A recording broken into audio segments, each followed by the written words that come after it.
Good morning, everybody, and thank you for joining us. So welcome to this webinar on the implication of the EU strategy for sustainable textile for the Belgian fashion sector. Thank you for your large interest. You were many to register today, over 250 registration. So that's great. It demonstrates the large interest for the topic. This webinar is co-organized by Flanders DC, Mad Brussels, Wallonie Brussels Design and Mode, and The Shift that I represent, as well as the Belgian SDG Charter for International Development that some of you may have signed and committed to already. Let me remind you a few rules. I'll take the presentation. So you're all on mute, of course, but feel free to chat with each other via the chat on the right side of your window. There is a Q&A module. If you have any questions to address to the speakers, please ask them in the Q&A module and we'll address them at the end of the presentation. Of course, specify your name and organization so we know who you are and whom your question is addressed to. We've organized the quick polls on the right side of the window just to get to know better who is there with us today. If you can take a few seconds to quickly respond to the questions, that would be great. So I think we're all aware of the significant environmental damage and human rights violation caused by the fashion industry everywhere in the world, and including, of course, in Europe. The causes are very complex, and the responsibility is diffused between many stakeholders, again, all over the world. This means that a systemic change is absolutely needed, and this is expected from the European Union. Last year, a group of 65 civil society organizations developed a very comprehensive proposition of a European strategy for sustainable textile, garments, and footwear, which has already been supported by more than 50 members of the European Parliament. I won't go into details now, but you can find the link in the stewing box. It's a takeaway document that we've prepared especially for this event and that you will receive after the webinar along with the recording. It's a kind of toolbox full of useful information, including a glossary of all the main concepts that we've covered today, and relevant platforms, actors, and the initiative. Let's cover the planning. So how is the EU, the European Union, responding to these challenges, and what can a fashion company do to be aligned with the civil society strategy and potential European legislation? To respond to these questions today, we have divided the webinar into 3 panels. First, we will seek to understand what is actually happening at the EU level, knowing that things are moving, but nothing has been validated yet. Then panel 2 on extended producer responsibility and panel 3 on due diligence process will help us understand what companies can do to guarantee more sustainable products and potentially prepare for upcoming legislation at the European level. So let's start now with part 1, and let me introduce our first 2 panelists. So we have with us Sofie Bouteligier. Thank you, Sofie, for joining us. Sofie is policy advisor on European and international policies at OVAM, the public waste agency of the government of Flanders, and together with her colleague Evelyne Lafont, she also represents OVAM in the leadership group on textiles of the European Circular Economy Stakeholder Platform. Sofie will give us a good overview of the key concepts to be familiar with to understand the EU policy around sustainable textile. And then we have Maria Rincon Lievana. She's team leader within the unit in charge of the implementation of the Circular Economy Action Plan at the DG Environment from the European Commission. Maria has been working on circular economy policies for the past 5 years with a particular focus on textiles. And Maria will tell us more about what is currently happening at the EU level around sustainable textile, of course, bearing in mind that nothing is confirmed yet. Can I see the polls? I'll look at it later. So I'll leave the floor now to Sofie Bouteligier. Thank you very much. Thank you, for this introduction. I'm just waiting until my presentation is uploaded. Okay, it's there. Thank you very much. Good morning, everyone. I have been asked to give you a brief introduction to sustainability in the textile industry and to explain some key policy concepts. And I will do that from a circular economy perspective. As you know, the textile value chain is a global chain with many social, environmental, and economic challenges. And if we look at this from a circular economy perspective, the most pressing ones are that this is a linear chain with increasing consumption of raw materials and rising volumes of waste. We also see that the quality of textiles is going down, and this reduces the lifespan of textiles. It reduces the opportunities for reuse and high quality recycling. There's some little transparency in the chain regarding product information, and the trade in used or discarded textiles is under pressure, and some of the negative aspects of this trade are not sufficiently dealt with.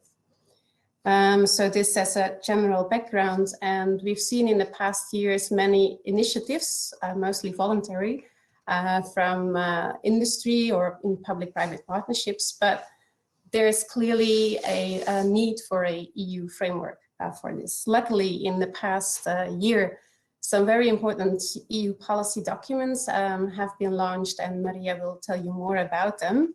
The end of 2019, the European Commission launched its Green Deal, and the Green Deal is a strategy to make the EU's economy more sustainable. Part of that European Green Deal, you can see on the slide, there's many initiatives that fall under this European Green Deal, is the Circular Economy Action Plan. And in that action plan, the Commission announces that there will be an EU strategy for textiles. This strategy will not only contribute to, or has the potential to contribute to circular economy ambitions, but also to many more ambitions that are set in the European Green Deal, like zero pollution, the protection of natural capital, achieving climate neutrality, and so on. As said, I will explain some of the key policy concepts because you will hear them very often, and it's always good to know what they actually mean, what they are about. Some of these concepts will be dealt with in more detail later today, and those are due diligence and extended producer responsibility. On the screen, you see the definition of due diligence as formulated by the OECD.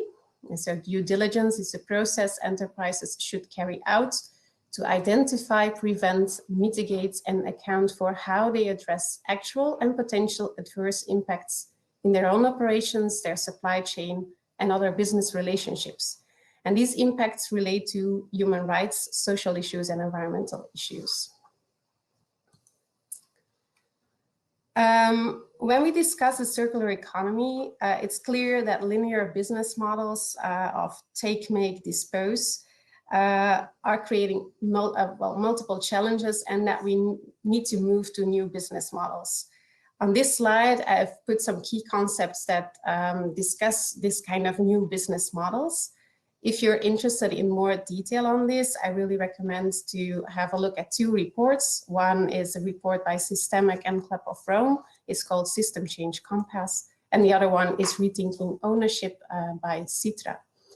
So three types of, or three concepts that we use when we discuss new business models. The first one is sufficiency-based business models. And actually we're talking about a focus on influencing consumer behavior and trying to moderate overall resource consumption. How is that possible? It's possible by reducing the demand through education and consumer engagement, but it's also possible by producing products that last longer and by avoiding built-in obsolescence.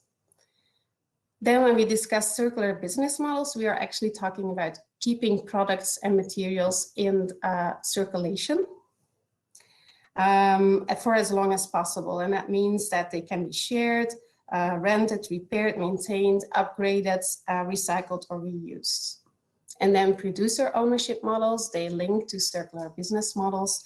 there we go from, we shift basically from owning to using. So the customer shifts from ownership of the materials or the products towards their use, sharing, borrowing, renting, and the ownership remains with the manufacturing, such as a company, which remains responsible for the products throughout the life cycle.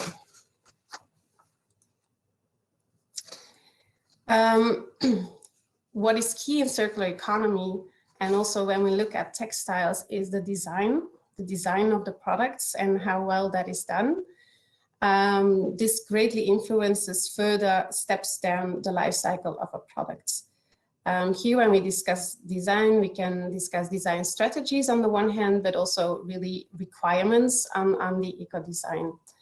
At OVAM, we produced a practical guide for circular professional textiles, and the circular design strategies that we mentioned there are the following, like optimize the function, select sustainable materials, use materials efficiently, optimize the production process, reduce impact of logistics, reduce impact of use, aim for an optimum life cycle, and think about the end of life phase. So these are really all kinds of strategies that you can try to implement. But in EU, we also have eco-design requirements. So far, certain products must comply with these requirements when they're put on the market, and this relates mostly to energy. And it's announced in the Circular Economy Action Plan that the Commission will have a look at these eco-design requirements and see whether they can go beyond energy-related products, so as to make the eco-design framework applicable to the broadest possible set of products and make it deliver on circularity as well. Another concept is extended producer responsibility, and this will be discussed in much more detail later. This is defined in the EU Waste Framework Directive. And here it says that an extended producer responsibility scheme means that a set of measures taken by member states to ensure that producers of products bear the financial responsibility or the financial and organizational responsibility for the management of the waste stage of products life cycle. Such EPR schemes can be organized in all kinds of different ways, but the bottom line is that there is a system to collect, sort, and treat the waste, and that a financial system is in place for that. And on my last slide, I would like to draw attention to two policy instruments that are in development in France and in Germany, because I think they're very interesting for the debate on an EU strategy for textiles. The first one is that recently France introduced a ban on the destruction of unsold goods under an anti-waste law. So brands that are selling goods such as clothing, electrical goods, but also cosmetics will be forced to reuse, resell, or recycle the products of the unsold goods instead of destroying them. And Germany recently agreed on a draft bill that introduces a duty or an obligation of care that applies to customer returns of shipped products. So it will mainly affect e-commerce and mail order companies. And by introducing this new duty, the government bans the practice of online retailers to destroy returned products for cost reasons. So this is a very brief introduction, but we thought it was good to explain some of the key concepts, because for sure during today's event we will discuss them a lot, and then it's good to have some background knowledge on them. Thank you. Thank you very much, Sophie. It was a very good overview, and to all of you, of course, we'll go into more details, as I said, on some of the topics covered, and Maria will, of course, explore these topics a bit more. I see that some of you have responded to the polls. Don't hesitate to respond. We have 28 response. We see that a majority the attendees represent fashion brands in Belgium and others, which is great. And most of you also know a little bit or quite not much about the EU legislation on sustainable textile. So it's great. It means that we are hopefully going to help you today to understand better what's going on. Now I'll leave the floor to Maria. Hello, good morning. Thank you very much, Sophie, because the presentation your first presentation has facilitated mine. I'm certainly going to touch base on many of the topics you have raised. As has been said before by Sophie, we have in Europe a comprehensive agenda to move towards sustainability and sustainable growth. If we move, I can move myself. That is the European Green Deal. You have seen already this visual. It only shows the comprehensive agenda that the European Green Deal laid out in December 2019. We are slowly but surely implementing this agenda. There are several of these initiatives that have already been presented by the European Commission in a year that has not been easy because of the impact of the economic crisis unleashed by the COVID outbreak. But we believe that the agenda presented in the European Green Deal is an agenda for the future to ensure that there's a recovery that is resilient and sustainable. So trying to make it right this time, to try to set up the pillars for an economic development that is respectful with the limit of the planets and with the protection of the environment. So you see that one of the actions that were included in this European Green Deal was the Circular Economy Action Plan. This was one of the first deliverable after the climate law that was adopted on the 11th of March of 2020, so almost a year ago. And the agenda that was set up in the Circular Economy Action Plan, it's not completely new because the European Commission was building up over the first Circular Economy Action Plan that was adopted in 2015, that was defining circular economy as an economic model where the value of materials and products and resources is kept within the economy for as long as possible. This means minimizing waste and better dealing with the waste that we generate.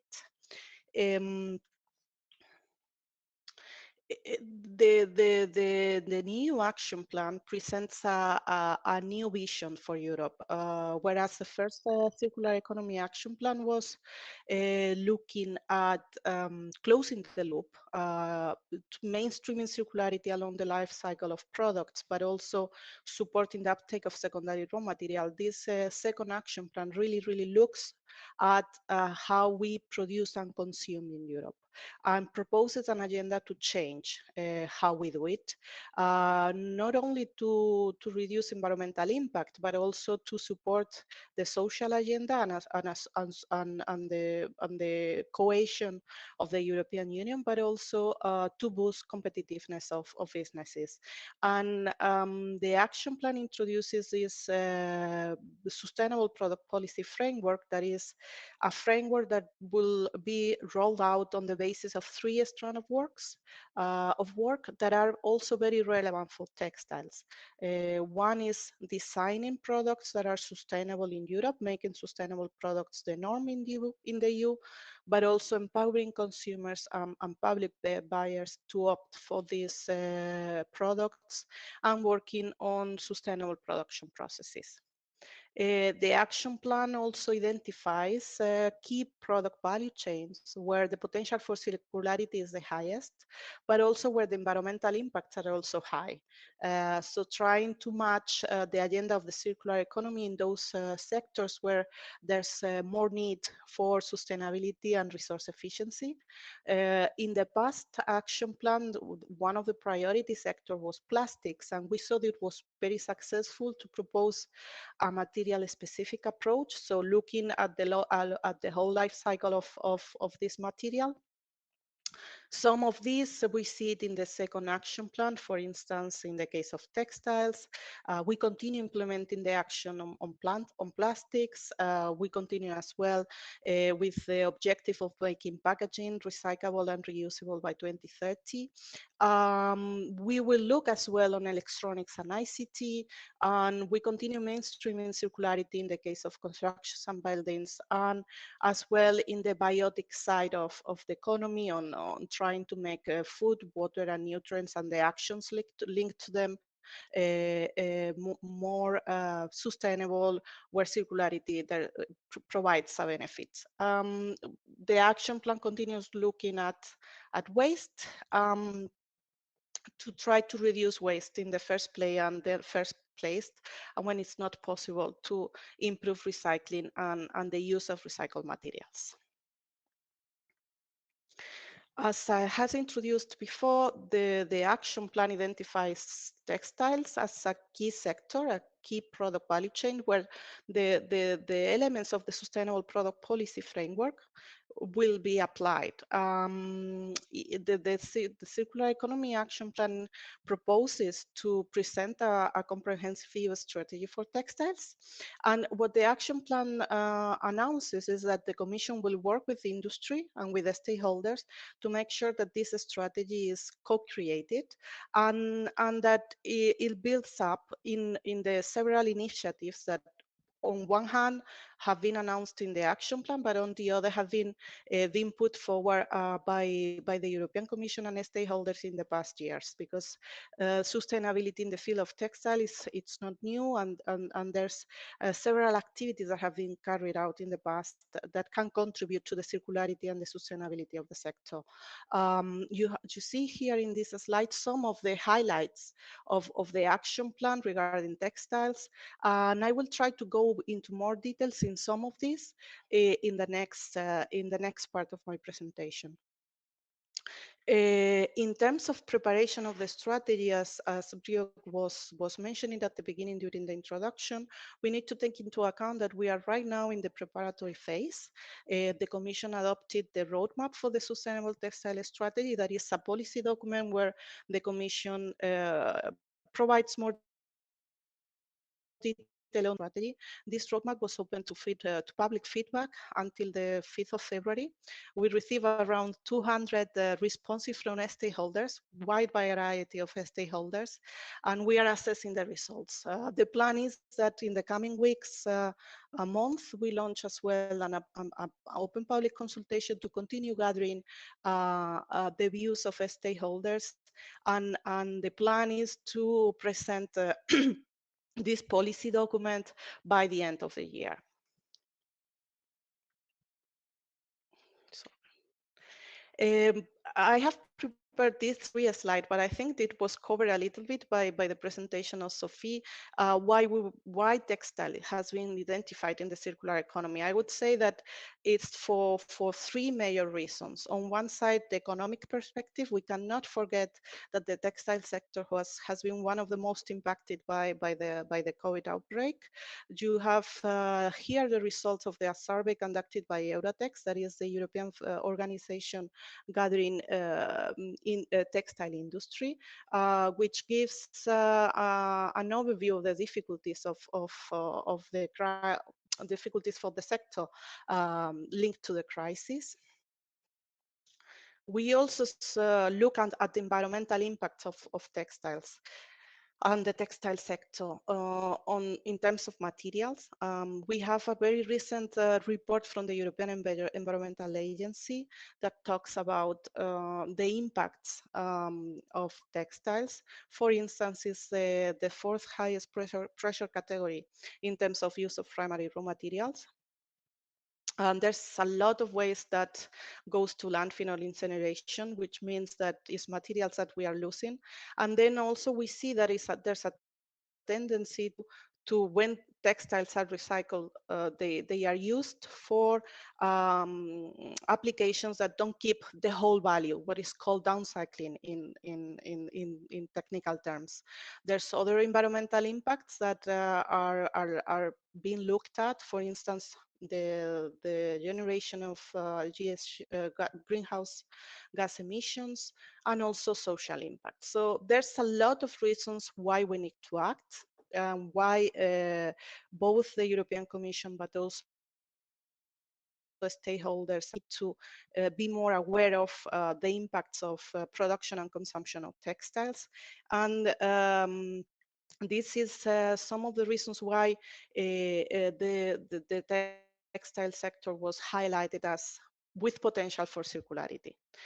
As I was saying, the textile sector could benefit from several actions along the value chain. This is something that we will try to catch in the textile strategy. On one side, we need to look at how we design and produce textile products, and for that it will be interesting to see the developments on one of the major initiatives of the Circular Economy Action Plan, that is the Sustainable Products Initiative. As Sofie was explaining before, we have design requirements in the European Union that are mostly applicable to energy related products, and what the action plan does is to announce that the Commission is going to look how and we can expand and widen the co-design, the scope of the co-design directive beyond these products, to try to apply it to the broadest range of products. This is a legislative proposal that is currently being in preparation, and that is expected by the end of the year. And the idea is that this Sustainable Products Initiative will look into sustainability principles and design requirement to look and to improve and to mainstream some of these notions that you see in this slide, that is designed to improve durability, reusability, and repairability. So fully in line with the concept of circular economy, of making the life of products, or making products to last longer, but also looking at other elements, for instance, like addressing the presence of hazardous chemicals. Of course, supporting the increased and the uptake of recycled content from the point of view of design. So it needs recycled. The Sustainable Products Initiative might as well look into how to restrict those products, the single use, so products that are designed only for one use, to counter from the design phase as well premature obsolescence, provide support for business models, as Sofie was mentioning, and as well digitalization. There's several product categories that are identified in the action plan, and textile is one of them. So when developing the strategy, the Commission will take into account the developments as well on the preparation of this Sustainable Product Initiative, because they are completely interlinked. As I was saying, we can not only act on, or we should not only act on the design of the beginning of the life cycle, but also provide consumers with the right information in order for them to choose sustainable textiles. We have already in place 2 policy tools that are voluntary, that is the EU Eco Label for textiles and products and footwear, but also Green Public Procurement criteria. These 2 tools are voluntary. There's many businesses already in the European Union that are using EU Eco Label to award their textile products. So a good way to communicate to consumers of the reduced environmental impact along the life cycle of their products. And then there's many public authorities in Europe that are integrating this Green Public Procurement criteria in their procurements. We are also working with businesses for them to be able to substantiate the green claims they make around their products. And on that, the Circular Economy Action Plan announces a legislative proposal that is also in preparation. As you say, there's many things going on right now. And then also industry is working on developing product category rules or looking at the life cycle assessment on the basis of the methodology that the Commission has been working with industry to pilot in the past 5 years. That is the product environmental footprint. That is looking at the whole life cycle of your product to assess where, in which phase you have the biggest environmental impact and how to measure it in a harmonized way. I wanted to also flag the importance of new business models. Sofie has given very good references. I want to add one more. That is a recent study, a recent report, sorry, from the European Environmental Agency on business models at large, but it has a specific focus on textiles, and then proposes not only policy recommendations for policymakers, but also elements that can facilitate for businesses the uptake of these business models. Then this business model, you can see them in different angles with a contribution to circular economy. For on one hand, that they ensure products longevity and durability, and then you have just below some of the samples that are highlighted by this report of the European Environmental Agency. Also to promote asset access-based models. So this idea of consumer doesn't keep the ownership, but uses the product, and then the ownership remains in the producer. Then business model to facilitate textile collection and resale, and then business model to increase recycling and reusing materials. It's indeed this report, a very interesting report that is worth reading, that you have it in the link in the slide. And then finally, and closing the loop of textile and circular economy, you have to consider as well the waste legislation that is in place for the whole all the member states.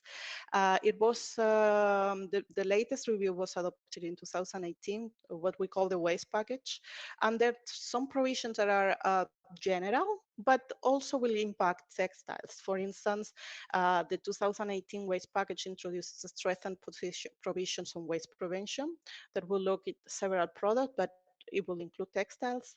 Then by 2025, separate collection of textiles will be in place. So member states will need to start collecting textiles. This will have an impact in the market, because suddenly we will see an increase of this waste stream that will require support on recycling facilities. And then the legislation also asks the Commission to consider preparing for reuse and recycling targets. So similarly, as I have in the first bullet point, but also for other weights and streams, and this might include as well textile. You need to see that the Commission is looking into all the legal obligations that are included in the waste package, and it's starting preparatory work to be able to deliver by the deadline that is set in the legislation. And then concretely, the impacts, I already mentioned it in the case of textile waste, is that there's an expected increase due to the separate collection obligation. And then we might also need to consider the impact and the potential of extended producer responsibility. There's a country that has it already in place, France, others that are considering it. You know that you have a whole panel discussion on this, so I will not go into much more details other than say that there's minimum requirements for APR schemes that are laid out in the 2018 waste package, and that, as stated in the roadmap of the textile strategy, the Commission might consider extended producer responsibility. And finally, not to leave out the third panel of the morning, responsible value chains, and what the Commission is doing on this. On one hand, I would like to introduce an initiative that is being prepared, that is expected by the second the second quarter of 2021. That is the Sustainable Corporate Governance. It's a legislative proposal that the Commission is preparing that will set up horizontal measures and what is called the due diligence duty. This sustainable corporate governance is expected to be applied across sectors. So it's an horizontal framework. And therefore, the OECD due diligence guidance for responsible business conduct for textile on what is relevant for textile will continue applying. It will include as well measures, or it's expected that it includes measures facilitating enforcement and implementation mechanisms. This you have in the link under the Sustainable Corporate Governance more information on exactly what the barriers that the proposal is expected to address, and the data that we have justifying the action. And as I was saying, this is a legislative proposal that is expected later this year. That need to be read and taken into account when looking at the revision of the EU Non-Financial Reporting Directive that includes or will include or will clarify the obligations of large public interest companies to report on due diligence processes. More information and indeed more discussions in the third panel session.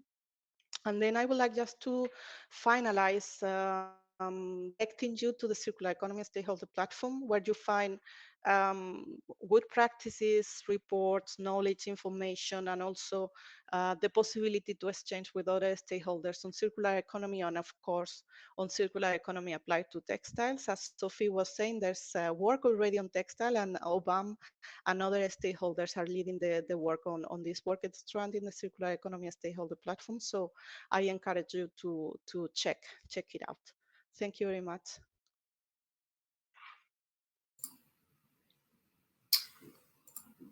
Thank you very much, Maria. And I think the least we can say is that there's many things ongoing at the EU level, and so we're looking forward to see how it gets more concrete. So there was a few questions. First, I'll respond to a comment that's came up several times. We received the presentation. For your information, we'll just make sure that it's fine with all the speakers today to share the presentation. And if that's the case, we'll share the presentation. But of course, we'll share the recording of the webinar today with all of you. Also, for your information, I repeat that we will send a document where we have compiled lots of information and many links to relevant platforms and actors and initiatives that we are mentioning today. So that will be quite useful. And also have a look at the closed loop page if you want to have more information. There's plenty of information on there. Questions. So we have a few questions for Sofie and Maria. I'll start with this one from Gregory Rorive. How will giants such as Amazon, Zalando be impacted by this new German rule forbidding the destruction of returned goods? Is it going to be another case of small companies complying but giants not being bothered, or did they actually plan proper actions to enforce this? That's a tough question. Maria, do you feel, or Sofie? I have to say that I'm not aware about the initiative presented by the German government, and I need to read again the question, but it's in the chat. If you give me it, I think it's linked to the idea that we need to. There would be. So it's linked to the idea of banning the destruction of unsold goods partially because they got goods that are returned. I think it's at EU level, there's an interest as well at looking at this. It's part of the Circular Economy Action Plan in the section of sustainable products. It's still too early for me to anticipate how this will be done or which shape it will take, because we are in the process of assessing all the possibilities. But it's something certainly that we are looking at. And our inspiration, or the first time we were hearing of this, at least personally, is the case of the French law. And I think that to the extent possible are these big companies that are the most affected by it, because it's the number of items. And I think that there's a role for enforcement mechanisms, and this it sure will accompany anything that is done at EU level. And I'm sure it's also something that the German government is taking into account. I don't know if Sofie has more details on this. Yeah, I can maybe add a little bit of information. So it's now a draft bill. And if you look, I will share the link to the website of the Bundesministerium, where you can see the details of this policy instrument. But what you will also see is that for the practicalities, they're still working on that too. So, but for sure, we can share the link to the website where you find the information where this policy instrument is now in development. Given that the German government also announced recently an initiative on sustainable corporate governance for big companies, I assume that also this policy instrument on the returned goods will not only affect small companies, but also the big ones. But on the details of how it will be implemented, I can send the link, and it is in development right now, so it will become a bit more clear in the near future. Thank you. So we have another question related to this new deal between the EU and China, the new trade agreement. So China first export of textile products to EU, no sustainable requirement in the new bilateral trade agreement. Is it coherent with the Green Deal? The Green Deal is very clear about including this sustainability more prominently in the trade relations with third countries. So little by little, I think they will be more in line with the European Green Deal. I want to also highlight that it's the transformative agenda that I have presented in relation to the Circular Action Plan. It's a process, so it needs to be taken into account that we cannot change the world in like this in a second. So yes, it's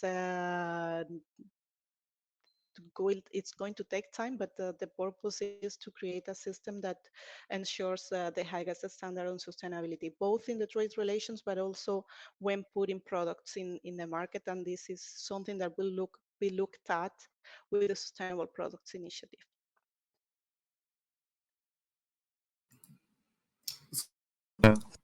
Yeah. If I can add a small thing, next week there will be an EU circular talk on trade, resource extraction and circular economy, and there it is exactly this kind of questions that will be discussed. There will be a report from UNEP and IRP that is presented, and it will discuss how trade can actually give a boost to circular economy and thoughts on that. So it might be useful, and I share that link as well today. Thank you. Thank you very much. So we have another question from Vanessa Collignon that raised some interest as well. Where can we send a waste textile to be recycled, especially natural textiles? We only produce 100% natural products from hemp, linen, and cotton. There are no plastics or artificial fibers in our products. Maybe that's for you, Sofie. I can answer that question right now. You will have to find the right company and so on. So yeah. It's a bit more technical, but we'll try to gather the information and maybe again have a look at the Close the Loop website. There's another question from Gregory Horiv. Does the Commission have an actual plan to stop relying on environmentally and humanly dubious Chinese imports, textiles, electronics, etc.? Any chance to reinforce collaboration between European producers and manufacturers? I think that there was an overlap in the first part of the question, but I think it's relevant as well to highlight this idea of collaboration between producers and manufacturers. it's key for the circular economy that we facilitate the communication along the value chain, and not only because the flow of information on what a product contains, it's essential, for instance, to be able to recycle it, but also because by putting together different part of the industry, they can understand each other better on challenges and needs and requirements. This is something that has been very successful, and we have seen it, for instance, with the Alliance for Batteries, but also with the Circular Plastic Alliance, where you have the whole value chain talking to each other and addressing some of the challenges that they find in the day-to-day business. The two, for instance, in the case of Circular Plastic Alliance, they were looking at how to support the uptake of recycled plastics, looking at the mismatches between supply and demand, so that the supply of recycled plastic is the quality that they require with the amount they need and the price they need, and also looking at the elements that drive demand, what is needed for the producer to incorporate this recycled material in final products. So this type of collaborations are not only good but necessary in order to facilitate the uptake of circularity. So yes, it's a plan to continue working in collaboration and therefore reinforcing the collaboration between the producers and manufacturers. Thank you. Sofie, do you want to add something? No. Good. And there's another question from Valerie Otterbeeks. Are there any other targets defined in the EU policy for fashion sector except sorting by 2025? If not, when will it come? And unless Sofie wants to add. The separate collection obligation will enter into force end of 2024 and so in place as of 2025. This will mean that public authorities will need to start collecting this waste separately. So similarly as we do right now for packaging. So consumer will have also a key role to know where to place the textile that they are sending to waste. And the idea is that we increase recycling, but also we act with consumer to address maybe the short life times of textile products. Regarding other targets, and as I was saying in the slide, the waste framework directive that was revised in 2018 asked the Commission to consider targets for preparation for reuse and recycling. So this would mean that at EU level, we set up a legal obligation to recycle X% of textile waste. It is too early for me to say what amount and how, because this is something that will be studied and assessed. But this framework directive asked the Commission to work on this and propose something in the time frame of 2024-2025, so coincident with the kickoff of the separate collection obligation. There might be some changes in this time frame because, of course, it will depend on many other elements, and it's too early, as I was saying, to talk about it. But it's interesting to see how also companies and public authorities look into this to start preparing the infrastructure that is needed to deliver on these elements. Excellent.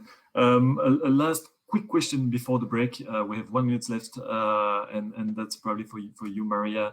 What is included in textile on the policies? Is cushion, carpets, curtains, poof, plates? Are they included all?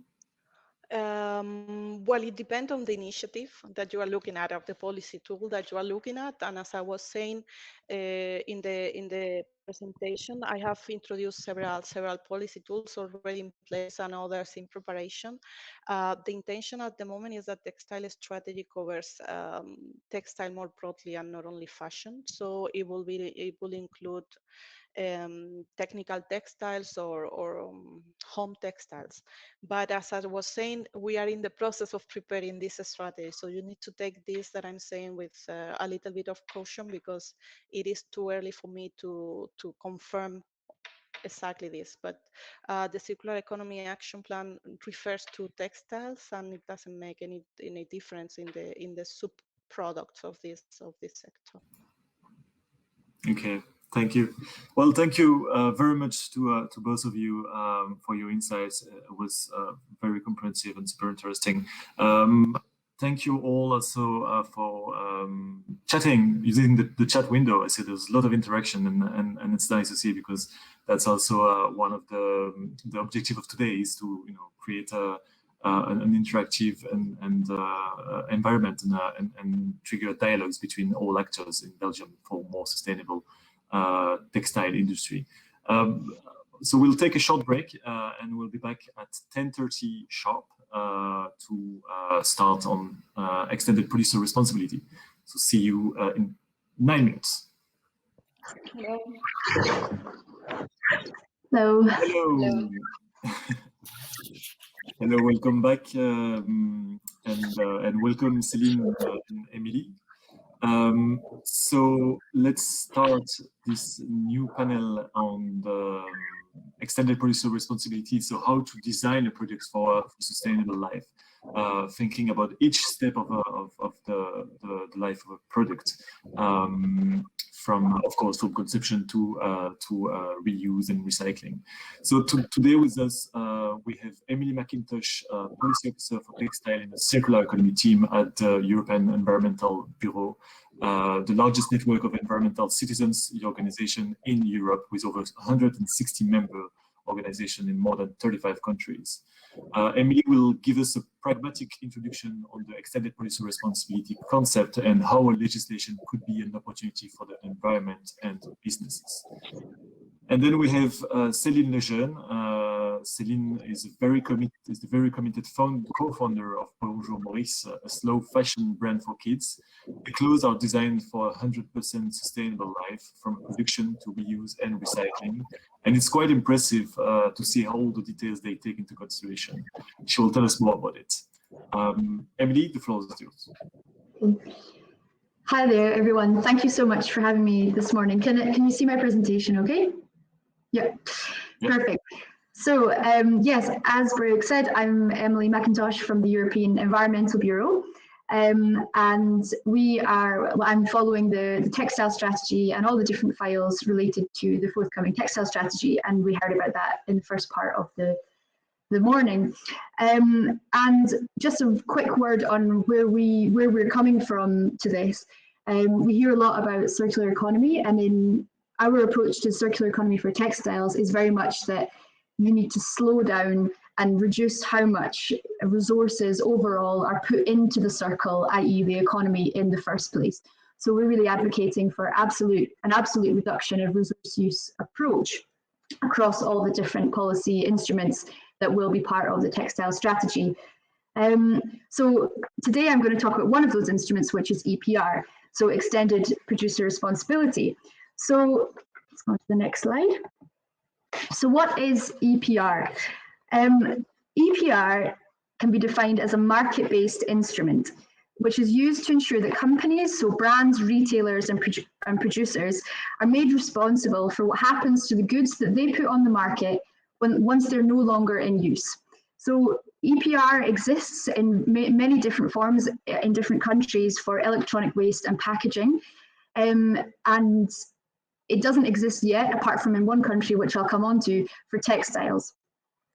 So just taking a step back to talk a little bit about what's the ideology essentially behind EPR.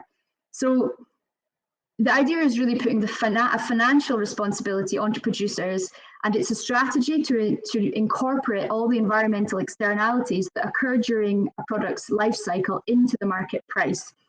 So we could say that it is the polluter pays principle in action, or one way to make the polluter pays principle, which is one of the main environmental principles of the EU, to become a reality. So it can be thought of as the levy on a product that you put into the price based on environmental performance. So of course, the key point is how do you define what that fee is and based on what metrics and what criteria. And a concept that comes up when we talk about EPR is eco-modulation. So that is the idea that you modulate the fee depending on a set of performance criteria in very simple terms that determine how sustainable or otherwise that product is. So, for example, you could have higher fees on a garment that is not designed according to an established set of durability criteria, repairability criteria, or material sourcing criteria, and for example. And that means that would be act as a market incentive to foster more uptake of garments that do respect those criteria. So my final point on this introductory slide is that EPR is very much a concept and not a clear-cut policy, as we will discuss. The good and bad news is that there's no neatly defined answer as to what is EPR and what is EPR for textiles. So with that in mind, let's have a look at the state of play. So that's the sort of principles of EPR, and now we're going to look at where are we with, is there going to be an EPR for textiles in Europe? Is there going to be one in Belgium, in different member states? So let's have a look at France. So France is the only country with an EPR scheme for textiles. So the first point I'd like to make is that a full evaluation of the French EPR scheme is really important before we can draw any recommendations for it. And if anybody on the webinar does have access to, has got any insights into an evaluation of the French scheme, I'm really interested to hear them. But just from some basic analysis that I've had a look at, the basic facts of the scheme, that in France, clothing collection points have trebled from 15,621 in 2011 to nearly 42,000 by 2016. And collection rates have increased by more than 50%.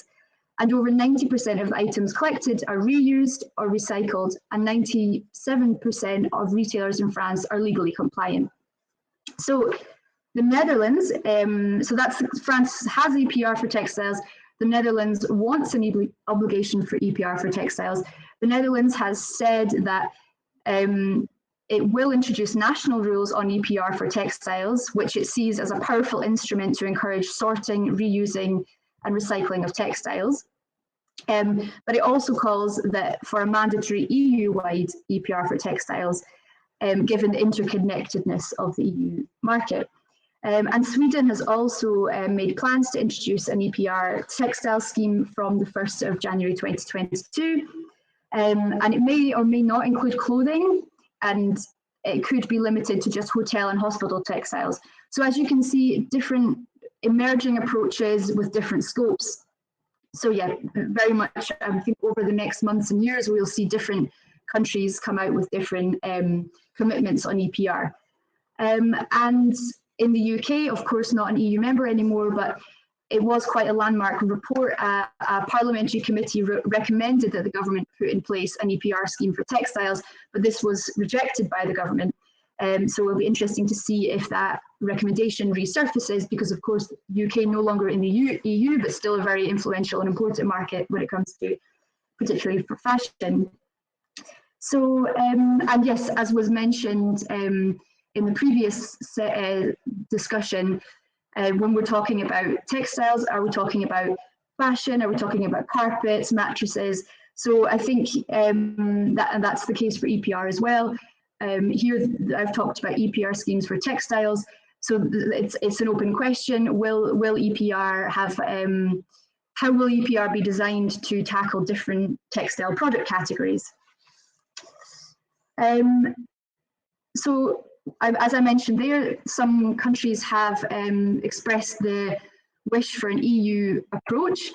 And just a quick look at what is happening at EU level. I won't go too much into this because these were mentioned by the previous speakers, but in the Circular Economy Action Plan and the forthcoming Textile Strategy, both paving the way for an EPR scheme for textiles, making different commitments on that.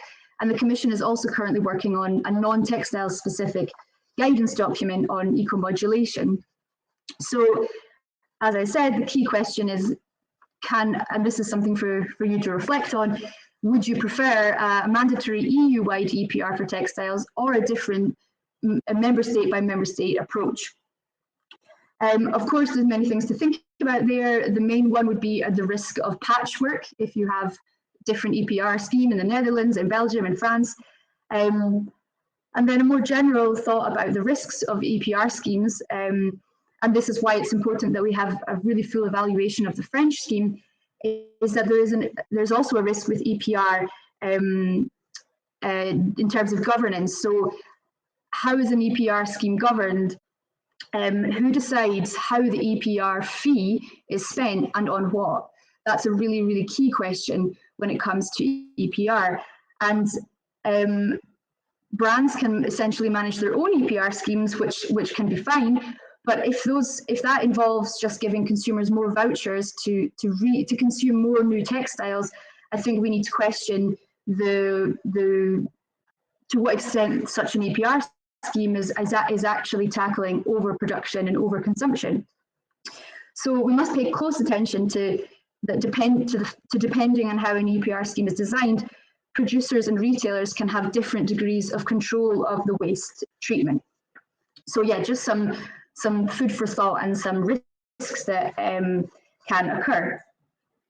So the next part of my presentation, I'd like to raise the two key questions I think that are important for thinking about EPR and defining EPR for textiles are the following. One, how should the EPR fees be calculated? So how should they be calculated based on what criteria, and how will the fees gathered be used, and what activities will they support? So I'll just quickly go into some bullet points on the two questions. So on the first one, as I mentioned in the beginning, this is where how should the fees be calculated? Eco-modulation is a way to calculate the fees. So if designed correctly, an EPR scheme could make manufacturers financially responsible for the costs of the garment associated throughout the whole life cycle. So so it could take into the costs that are incurred and the true impact beyond waste management and the circularity potential of a product, and drive uptake of better fibres and higher quality textiles. So by going beyond looking at the pure end of life impact, and by going beyond just looking at the weight of the amount of products you put on the market, and actually looking at the details of those products, you can actually incentivize eco-design and incentivize resource efficiency, for example. So in other words, while we're talking about EPR here, we're also talking about how EPR fits into the broader mix of policy instruments. So as was mentioned by the other speakers, one of the main policies that will be coming as part of the textile strategy is new minimum design requirements for textiles. So, and it's really important that EPR and eco-design work together. So basically, if you go above and beyond the eco-design minimum requirements, as a company, you should be rewarded under an EPR scheme with a lower fee. And that in turn encourages all market actors to take that progressive approach by going beyond the minimum requirements. So yes, and then by incentivizing sustainable design, this also has benefits for companies because you're having more access to the sustainable procurement market and potentially uptake of eco-label. So yeah, just a last word on eco-modulation some other things to think about. That how could you modulate the fees? How could you decide how to calculate them? Could be looked at what efforts have been taken to remove hazardous chemicals from production, for example. So last point, How will the fees be used? So this is really important. What activities will they support? As we said earlier, as was said earlier, there will be an obligation for public authorities to implement separate collection by 2025. We know that public authorities won't have the resources to pay for this without gathering cash through EPR schemes. But it's really what we see, that there's a real opportunity here for EPR not just to fund collection, sorting, and ultimately a recycling approach, because we know we can't recycle our way out of overproduction. We can also use the gathered EPR fees to fund reuse, remanufacture, and waste prevention activities. Yes, in Belgium today, obviously we have Le Pétillant and the Kringwinkels.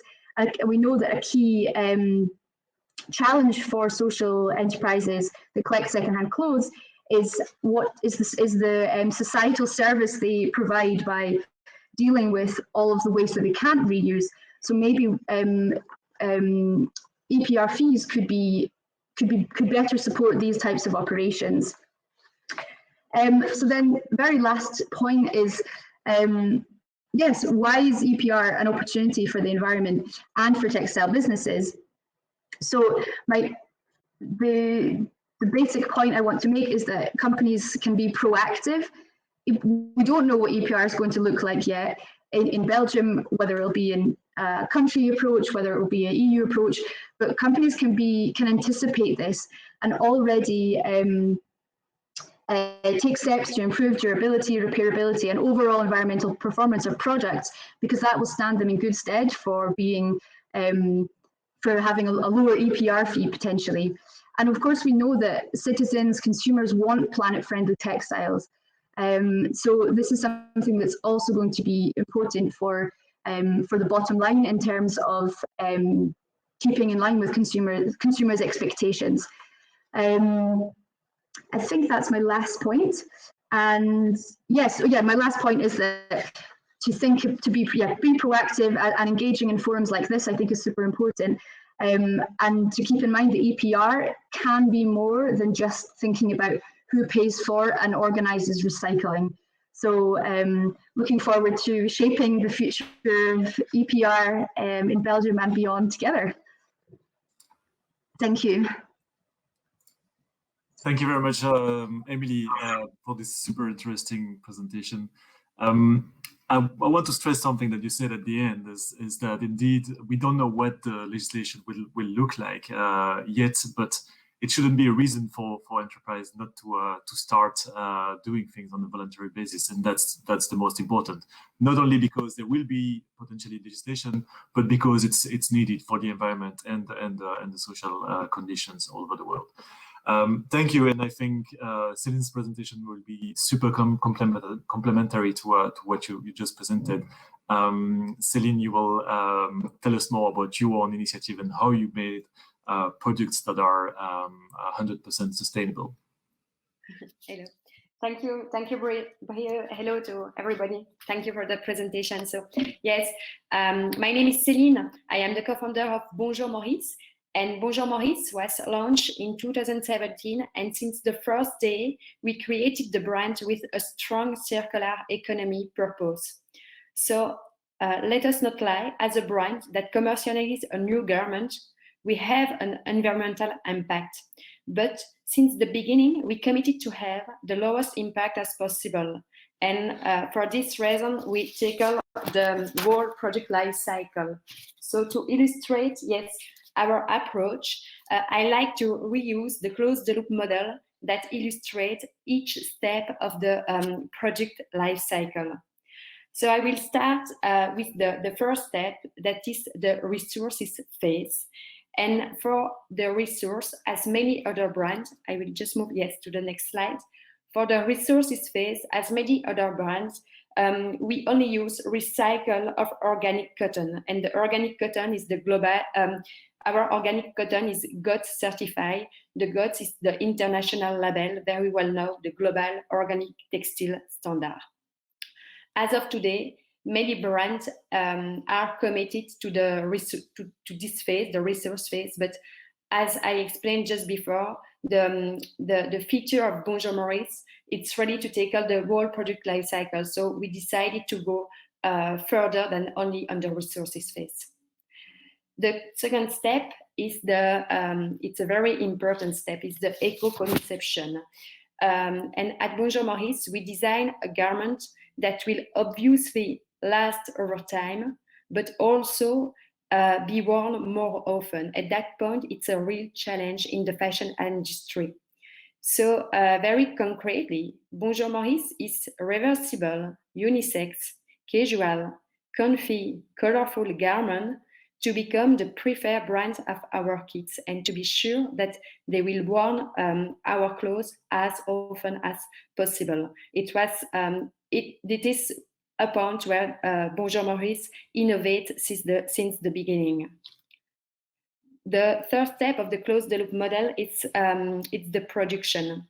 On the production, we are committed to produce as local as possible to reduce the transport and ensure good working conditions. But we are also committed to reduce as much as possible the waste due to production of a new garment. So we don't match print with pattern piece. We often reuse the same fabric quality to have really a zero waste policy, and that is one of our commitments where we want to go further and further in the future. For the distribution phase, Bonjour Maurice is a digitally native vertical brand. So we are digitally not because it's trendy today, but really because we can have a better management of our stock level, and we can really have an impact on our production and commercialization.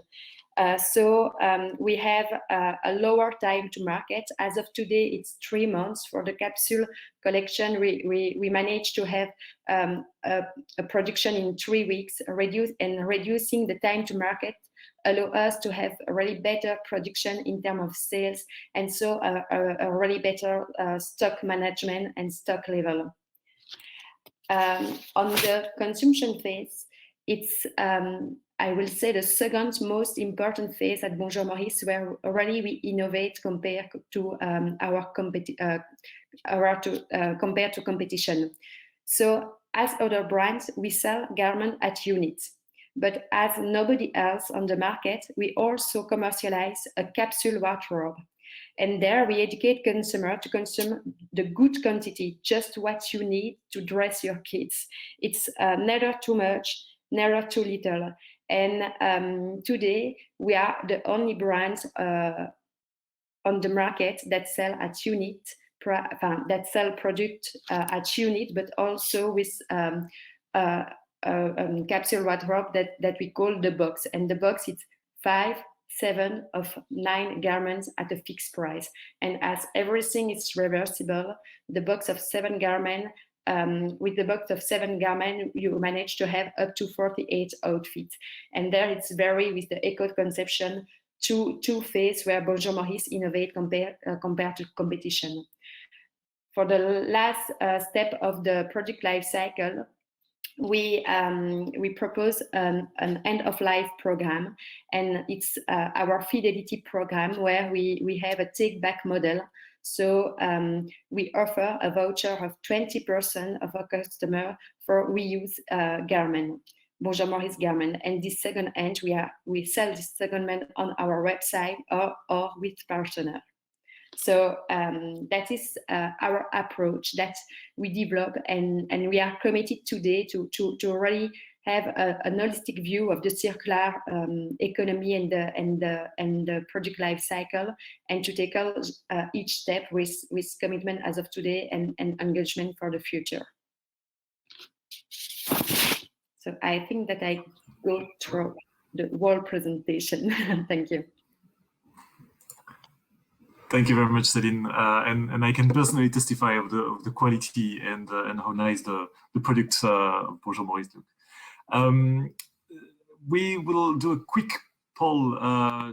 Of course, we as we've said before, we don't know exactly what the legislation will look like, but based on what has been presented in the first panel and this panel, would like to know how you your company would position itself in regards to a potential legislation on EPR. So if you can just respond to the poll, and it will just demonstrate how ready you think and how committed you are to making products for 100% sustainable life. So we have not too many questions, but I'm sure they will be coming in right now. There's one question from Caroline Grégoire. Citizens want planet-friendly textiles, which percentage of global population? To my knowledge, most citizens want cheap garments that they can change often. Indeed, it's a real challenge. The price, it's a real challenge because there is a real price elasticity on the market. And we really notice that having a good product, quality, ethically made, it's people are really they are really interested about that, but they need price elasticity to purchase a garment. And it's also one of the reasons why we developed the box, because in the box you have an advantage on the price. The box is set at a fixed price, whatever the clothes shows. So with the box of several garments, all the garments are at 31 euro, and it's a discount up to 50. It's a savings up to 50%. And with this value proposition, we are able to produce, we are able to have a value proposition. We are able to answer a product need with a complete wardrobe with a fixed price and a discount. And indeed, the price is really the challenge of the market with this price elasticity, and brands need to take all that.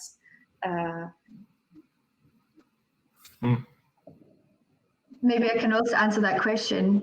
Yeah, I think it's, as I said in my presentation, that citizens want planet-friendly textiles, and this is in reference to various studies on EU citizens' attitudes, and there are studies that show that many people expect the textile industry to be more sustainable.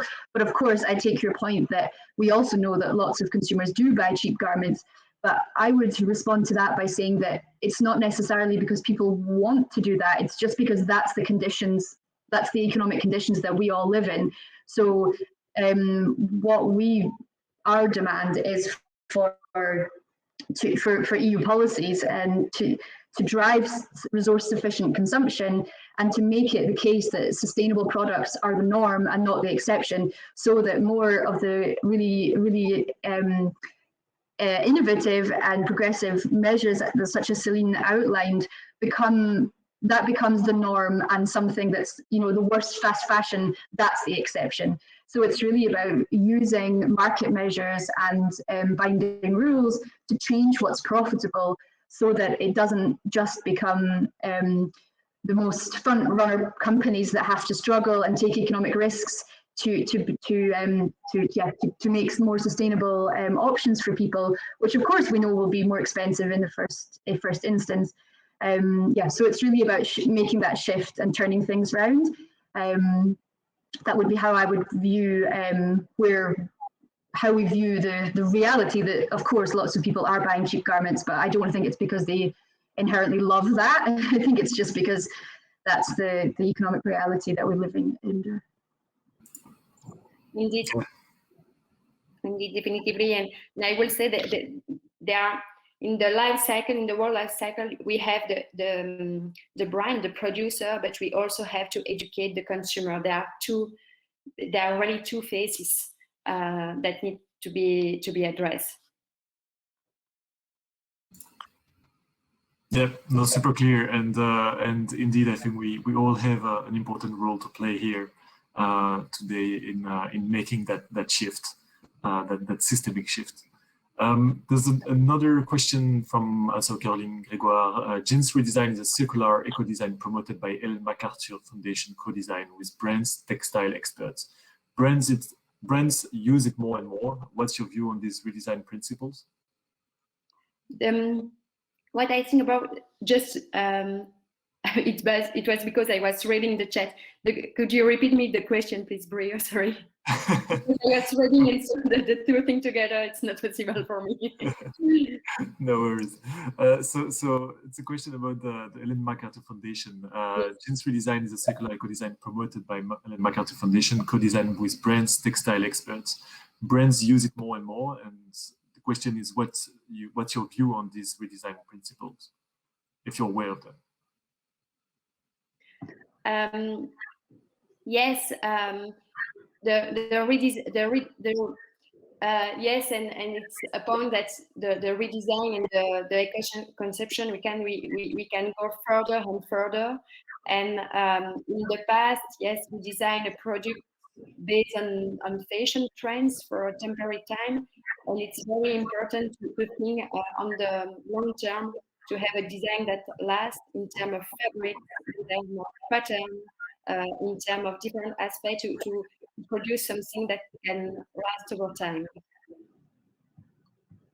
And I would say that in our approach, and also for kids, it's important to have something that lasts, but also something that's worn every day, that produce something that can be used.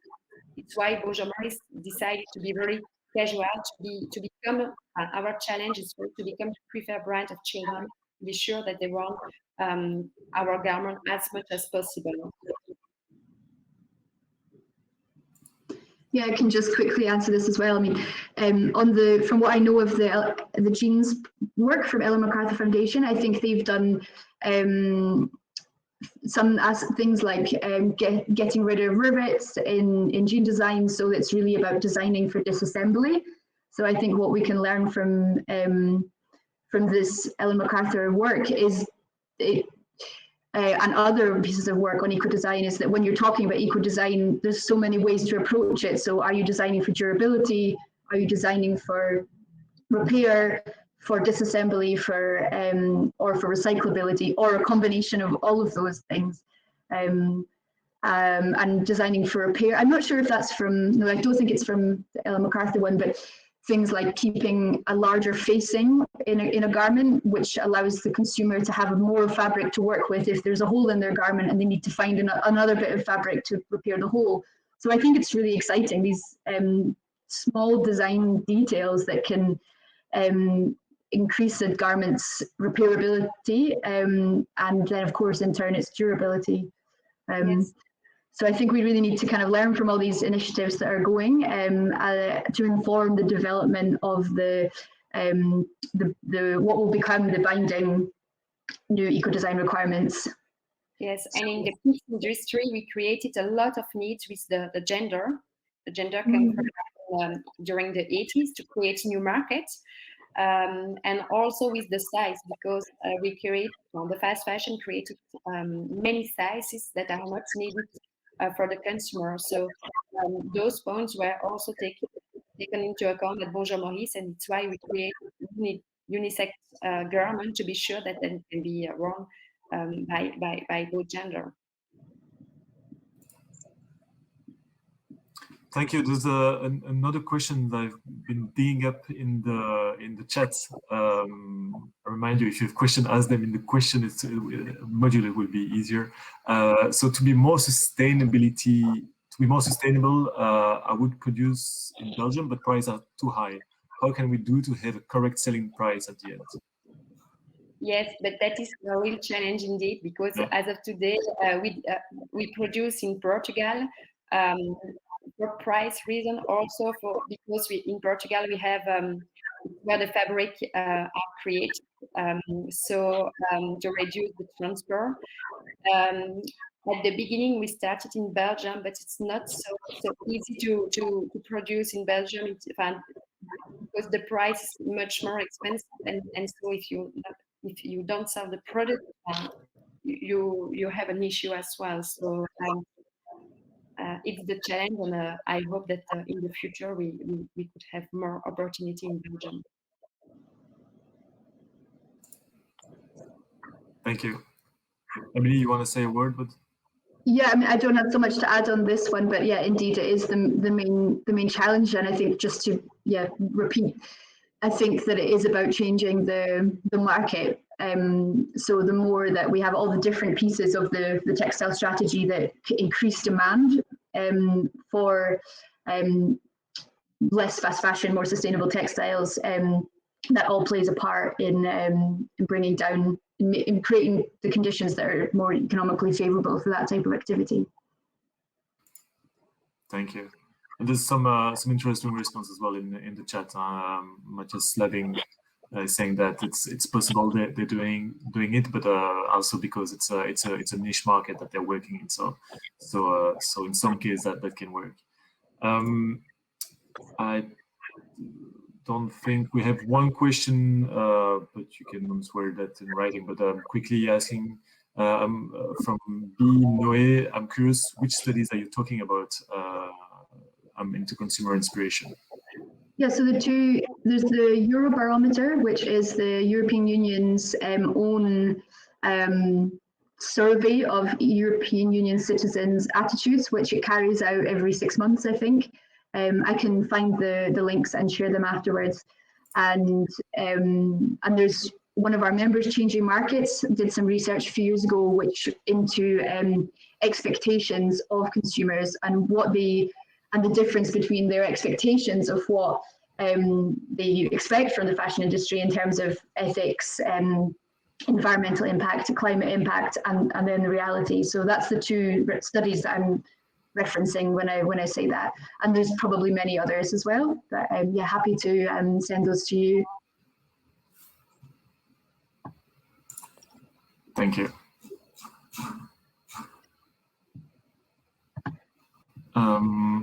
There are other unanswered questions lower in the questions field. They were rather directed towards other panels, but I can ask them. Will sensitize the consumers to buy less garments from 75 to 2018 from 5.9 kilos per person to 20 person per year today? Or will you only blame the manufacturer? Will you push the brands to be more coherent? I'm not sure I understand the focus of the question, but I think it's linked to one of the previous ones that, yeah, I think from my side, the responsibility really needs to be on those making massive profits from that increase in consumption. If I think that, I'm not quite sure if that answers the question, but so sorry if that doesn't. I think it partly does, yeah. And I don't know if we responded to this one. So what about reducing use of artificial and synthetic material? Well, we know artificial and synthetic fibers are everywhere around the planet right now, and also the matching.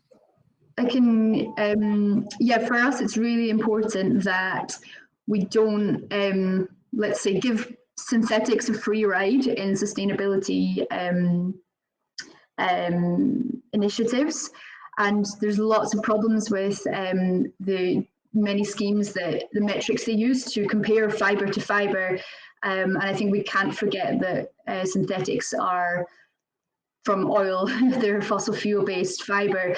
And it's not about having this artificial discussion about which is the best fiber. I think we really need to just bring it into an overall reduction approach, but that also specifically definitely acknowledges that it's boom in fast fashion production is completely,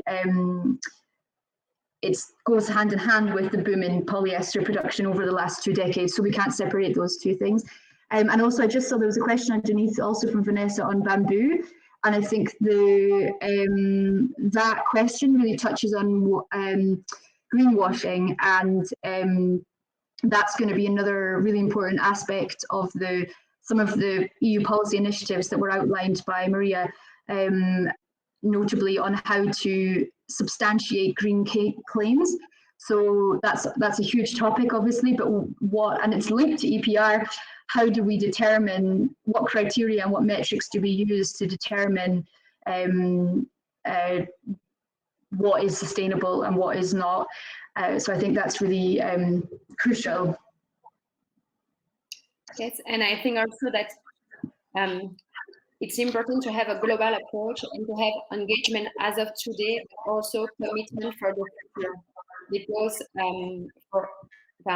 for every brand, for every industry, there are steps that you have to reach to go further, and to be all the time more coherent on the whole life cycle. And the first day, it's impossible to take out all the aspects. So it's very important in the management of the society to take out that aspect, and to be sure that the investor also are looking for the environmental impact and not only the financial KPIs. Great, thank you so much to both of you. So I'll have a quick look at the results of the poll. We haven't that many response. If you want to respond, it's on the right side of your window. You have the poll tab. We can see who is responding, so it's completely confidential. So and we won't judge you in what you respond. But it's interesting to see that there is a majority in process, and I think that's the case for probably most of the actors in the fashion sector that are already engaged in the process and to more sustainability. I think it's a never-ending process, and probably Céline can testify that you always can improve, and you need to start somewhere, and any step is welcome. So I think this illustrated it quite well. So thank you for responding to the poll. There was another question coming in terms of bamboo. Not all bamboo is damaging. It can be ethical if the chemical management is done properly in closed loops, and there we at Koch. I look at proof of certification in sustainable forestry. That's not really a question. If you want to react to that. It wasn't to say that bamboo is bad or good. It's exactly as you said. It's, as Céline also said, you need to look at the whole thing. And I think the problem is for consumers, most information to consumers just gives us a very black or white information, bamboo good or bamboo bad or cotton good, it's really about how, and it's a question, how do we calculate and then communicate, how do we communicate that to consumers? Yeah. And then a last question, because before we take another break, is there a platform in Belgium that help companies to find bio-sourced Belgian fibers, if they exist, like Merinos, Linen, and Chambre? I don't know if you have any idea. There are platforms as of today for not only for the textile, for all the products, but there are platforms as of today. Digital platform or physical platform. I think about Wayo, the digital platform, for example, or we are working also with the partner Human, that's a physical partner that's engaged on the same aspects as us. So yes, there is. Great. Well, thank you so much to both of you. I suggest we close 3 minutes earlier than expected. So we'll take a short break again, 10 minutes, and we'll meet back again to discuss due diligence. So at 11:22 sharp. Thank you both. For this last panel, I think we can start again. 10 minutes have passed. So this last panel on due diligence, so how to identify and mitigate risk in your supply chain and eventually also in your operations abroad. This is a very complex topic and process, but more and more companies are doing it, and there are perspectives of legislation at the EU level and maybe at the Belgian level as well. Here with us today to help us understand that, we have Sofie Bouteligier. She's co-founder of Studio D, that inspires, advises, and supports companies and organizations that want to do business sustainably.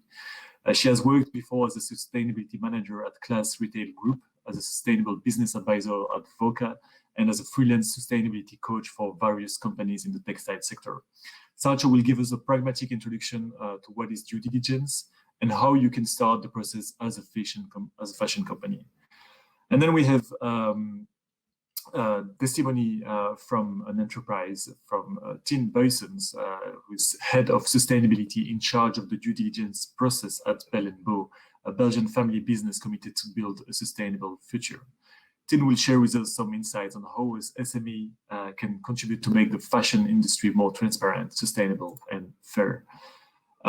Before I leave you the floor, I'll just like to respond to a question from Gregory Rorive in the chat. Everyone seems to have great ideas in the chat and suggestions, and so he's asking if the Shift can put a post on LinkedIn.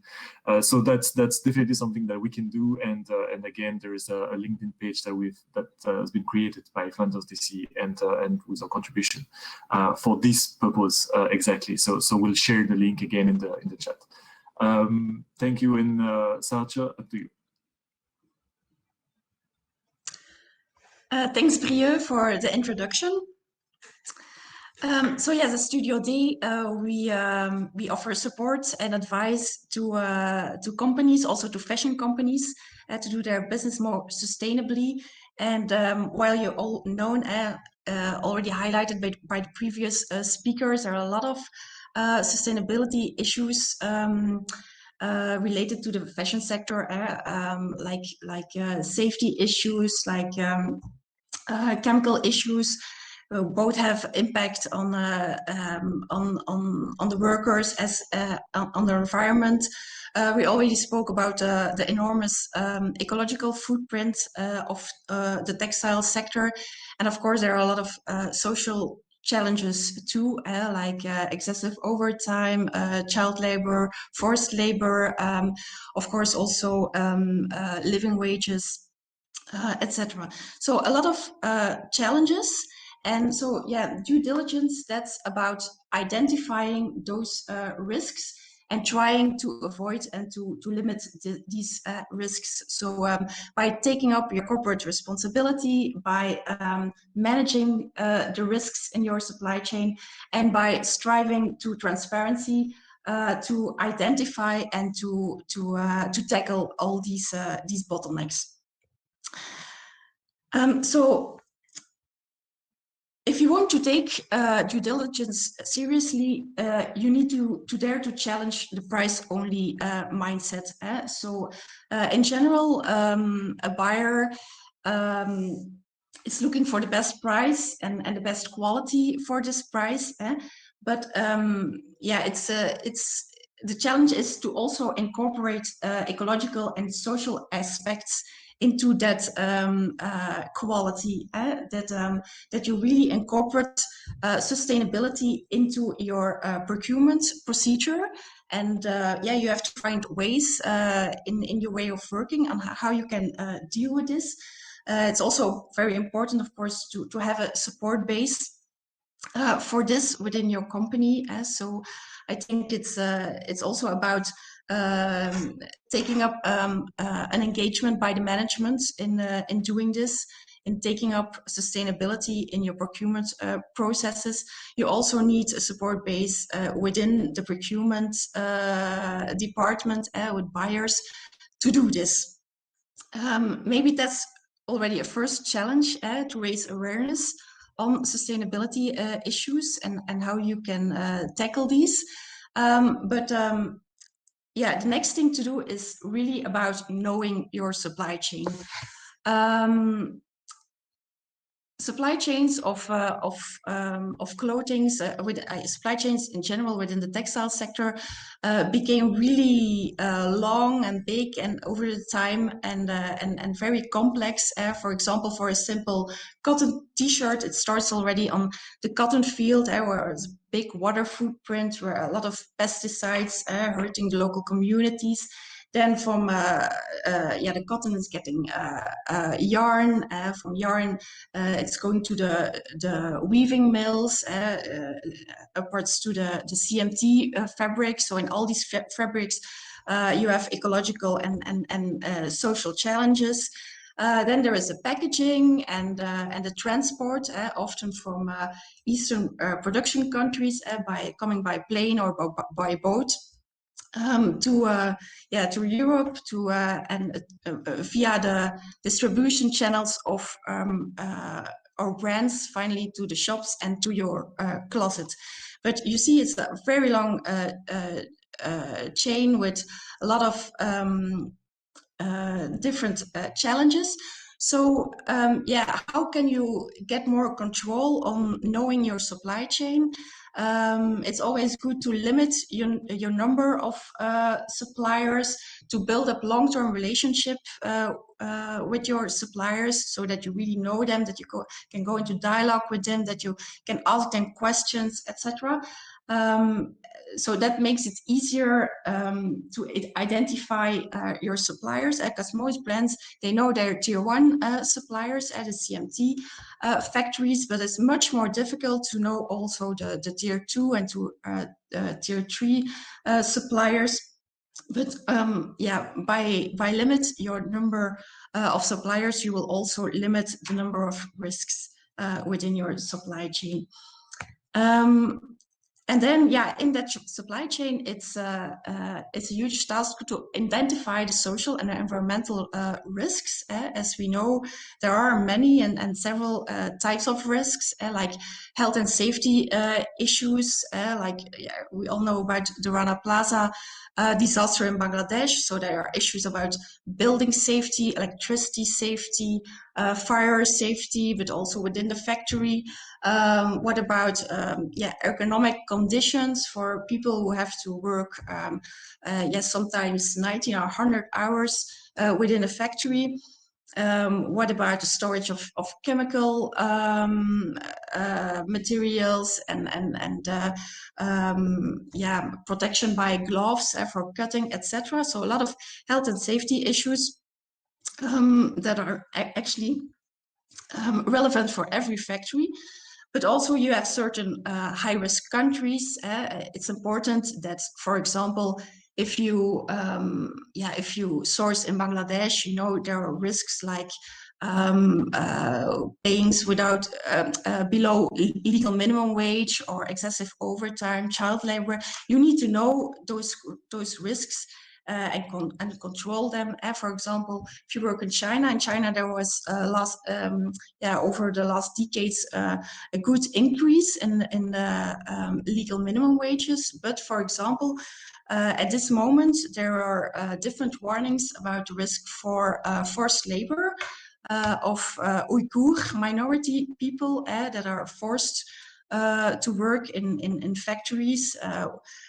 They're taking off their identity papers, etc. So, or if you work in India, in certain areas, you have to know that there are areas where girls and women need to work in compounds where it's all forced labor. But also closer to home in Turkey, there are today real risks for child labor and illegal labor, as there are a lot of serious refugees coming in the textile industry in Turkey, but also, for example, in Italy, in the region of Prato, that's called Little China. You have actually the same risks there as like sourcing in China. You have product-related issues. For example, if you produce denim jeans, there are specific risks, ecological and social, related to denim production. Or if you produce embroidery in China, as we know that embroidery it's really fits well with small hands. For example, water repellent clothing, that's also highly chemical. So you need to know that there are also more sustainable alternatives. You just need to be aware of these kinds of risks. You can do some own research on it, for example, by using the closed loop tool, or you can, if you join an initiative like Fair Wear Foundation, for example, they inform you about such risks, or you can do some own research or questioning your suppliers. But the first thing is to be aware about these risks. And then it's, of course, how can you prevent and tackle these risks? I think, the most important thing is go into dialogue with your suppliers. And if you just will remember one thing of this presentation, it needs to be this one, I think. It's really important to go into dialogue with your suppliers. Maybe you think that it's not easy to do that about sensitive things like living wages, etc. I also was a bit nervous when I visited the first time suppliers in China or Bangladesh, and I thought, whoa, I never met this supplier, and now I have to ask him questions about living wages. But actually, once you're over that threshold, it's really not that difficult to discuss these kind of things with your suppliers. Most of them are really open to discuss it. That doesn't mean that it's also easy to solve these kind of problems, but at least you can go into the dialogue on root causes, etc. So and also just asking the question to your supplier, it may be not immediately a solution for a certain topic, but just asking the question is already really important. To actually, you can make a wave in your supply chain by asking questions. If your supplier knows that you as a customer are really attached to these kind of issues, and that environmental management, for example, is important for you as a customer, then maybe he will also provide you with information and suggest you some sustainable fabrics, etc. But you will not get the information if you don't ask for it. And of course, you can use also some practical tools and instruments to take up, to go into dialogue with your suppliers. I think a basic one is a code of conduct, where you can agree with your supplier on certain things that you expect, social issues like, for example, on the picture, no bounded labor, nor discrimination, like gender violation is also a topic in the sector, no child labor, freedom of association, a living wage, reasonable hours of work, safe conditions, a legal contract. These are social issues, but you can also add environmental issues, for example, chemicals that you don't want to have in your clothing because they have certain allergic reactions, etc. You can include topics related to animal cruelty. So you can write down in a code of conduct what are important values and standards for your brand, and you can ask all your suppliers to sign it. I think that's a basis, but of course it doesn't can stay with a signature under a contract that goes in the closet afterwards. Of course, it's all about controlling if what's in the code of conduct is it also implemented on the work floor, and therefore you can build your own system about how you control it, how you go into dialogue with your suppliers. But you can also join initiatives like, for example, Fair Wear Foundation. I think Tina will talk more about that, but it gives a structure and also a collaboration with other brands to work on this issue.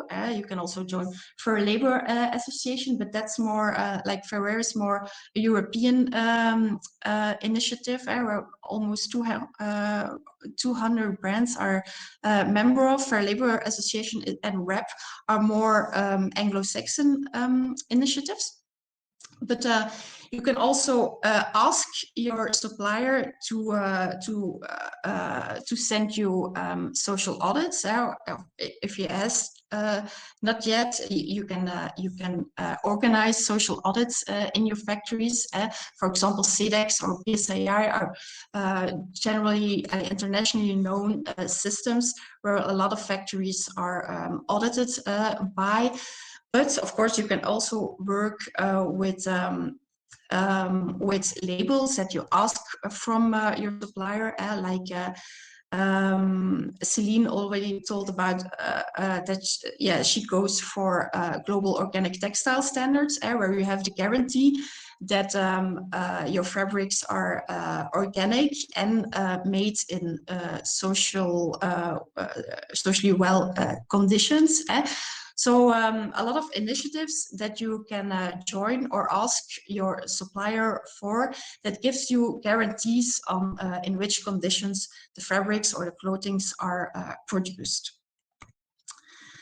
Yeah, some other to-dos that I would recommend to take up in your due diligence processes.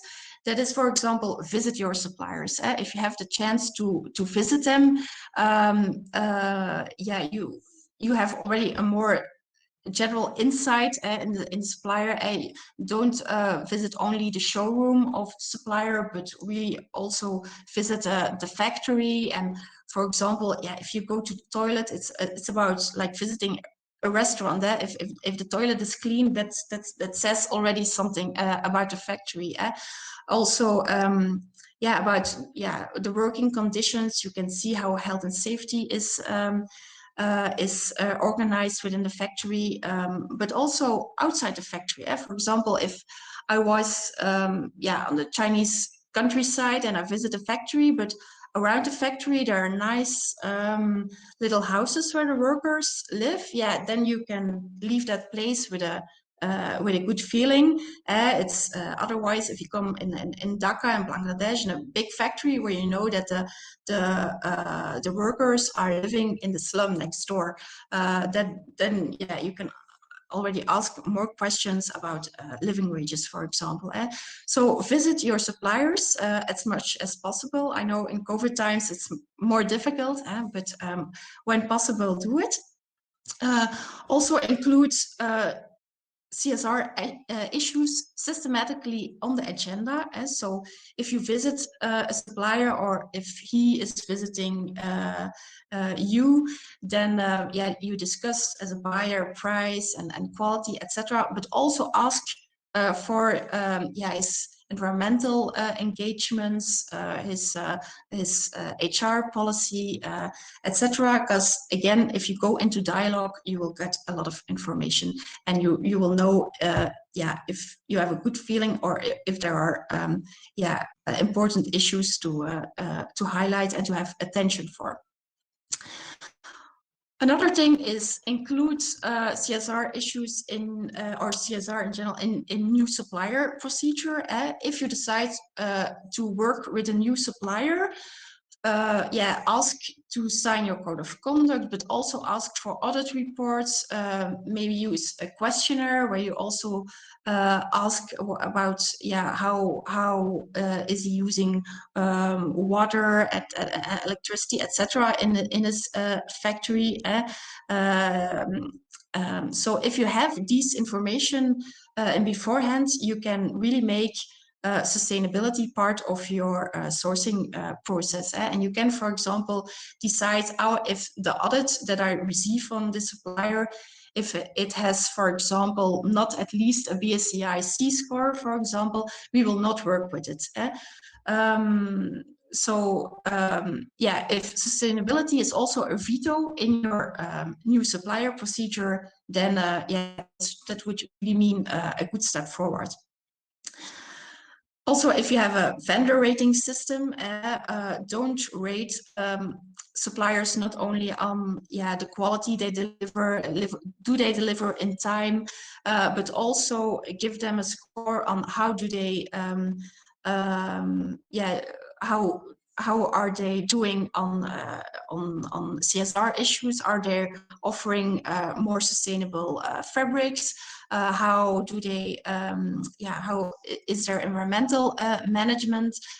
Do they deliver in time so that it's not necessary to fly in, as flying has a bigger CO2 impact than transport by boat, for example.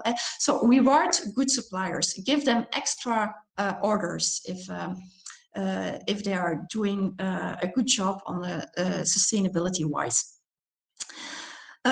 These are just some things you can do to manage your due diligence. There are much more things you can do. Probably Tina will mention some more things that they are doing. But yeah, it's you have to find a tailored-made way of integrating due diligence in your sourcing process. Because due diligence is really closely linked with transparency, transparency in what you do and who you work with. And it's good to note that transparency is one of the factors with the highest impact on trust in your brand. And from recent research, it says that 94% of the consumers stay loyal to a brand that is fully transparent, and even 73% is willing to pay also more to a brand who they know, okay, they are transparent, they have enough attention for this sustainability issue. So today in a world full of fake news and colored marketing messages, trust is scarce, so it can be really an advantage if you work on trust, on transparency, on due diligence. One of, I think, a good example of being transparent is, for example, this transparency tool of GBC. So on their website, on the web shop, you can not only see information on the size and the cost of the clothing, but also where it is produced. So this is one way of communicating about just transparency, but also you can, for example, also make up a really well sustainability report or communication by social media, by hang tags, etc. So a lot of ways to communicate and to be transparent towards your customers. And at this moment there is not yet a real legal framework for due diligence. So all brands who are doing it, that are actually all voluntary initiatives till now. But as we learned also from the presentation from Maria, there are initiatives at European level coming up. For example, also Didier Reinders is also working on legislation about green claims. So if you say, if you make a sustainability claim, you really also need to prove it. If you're a big company or a small company, it will be necessary. Big companies today already have to report on due diligence and sustainability. But things are coming up, so I think it's rather interesting to be proactive instead of reactive. And also really interesting that recently more than 60 Belgian brands came up with the initiative and the question towards the Belgian government to make a legal framework for due diligence. As with a legal framework, it would be also more fair competition, because today some brands invest in it, others not. But if everybody has to invest in it, it's also more fair competition. So I would like to end my presentation with the message. So as a brand or as a consumer, by the change you want to see in this world. So thank you very much. If there are questions afterwards, I will be happy.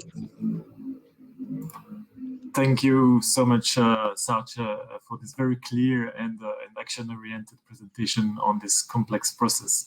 And now an illustration from a company that's really engaged on due diligence with TIN.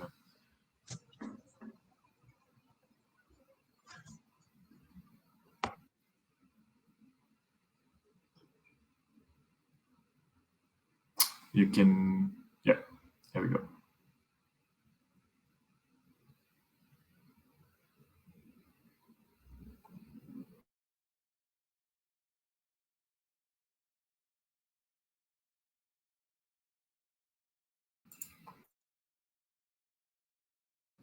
You're on mute, Tim.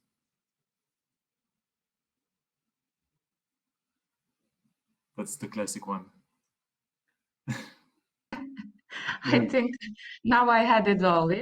At least I fixed my camera. Now everybody can hear me. So now I start sharing my presentation. Yes? Great, works. Yes. Hello, my name is Tina. I'm head of sustainability for Bellambo. We are a small and medium enterprise fashion retailer in Belgium, and we are committed to build a more sustainable and honest world. We have a video, so of course I want to share it with you as an introduction. So here we go.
Yeah, why I want to show it as an introduction of Bellambo. In Dutch, it's a bit better because then it has a voiceover. But anyway, sustainable business, I think everything starts with that. Bellambo is a 100% family business. So meaning we are committed for the future, for future generations. We want to leave a legacy, a successful business model in a good reality, and that's why we do it. It's embedded in our DNA. We need to align our business model within planetary boundaries, and it should be designed to benefit all. It should align with the Sustainable Development Goals.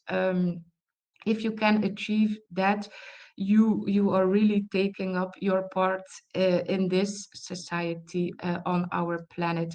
So how do we tackle this? We have some categories. We want honest clothes, sustainable clothes. We want to engage, for example, with the NGO Banglabari, where we also want to contribute to society by building ecological houses in Bangladesh. we want to be a great place to work, and a small medium enterprise, what we do, we take action. We don't we just do it. So yeah, due diligence, we are here on this topic today. I shouldn't explain it again. I will just take you into some of our best practices, but maybe adding, as a retailer, sourcing is where we have the highest impact. So due diligence, if you want to have a CSR roadmap, is one of the main things to tackle, how to limit social and environmental risks in your supply chain.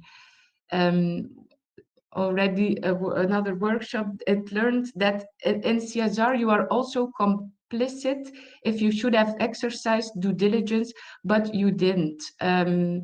For example, again, remembering Rana Plaza, that maybe as a small Belgian retailer, you think, I don't want that, but what can I do?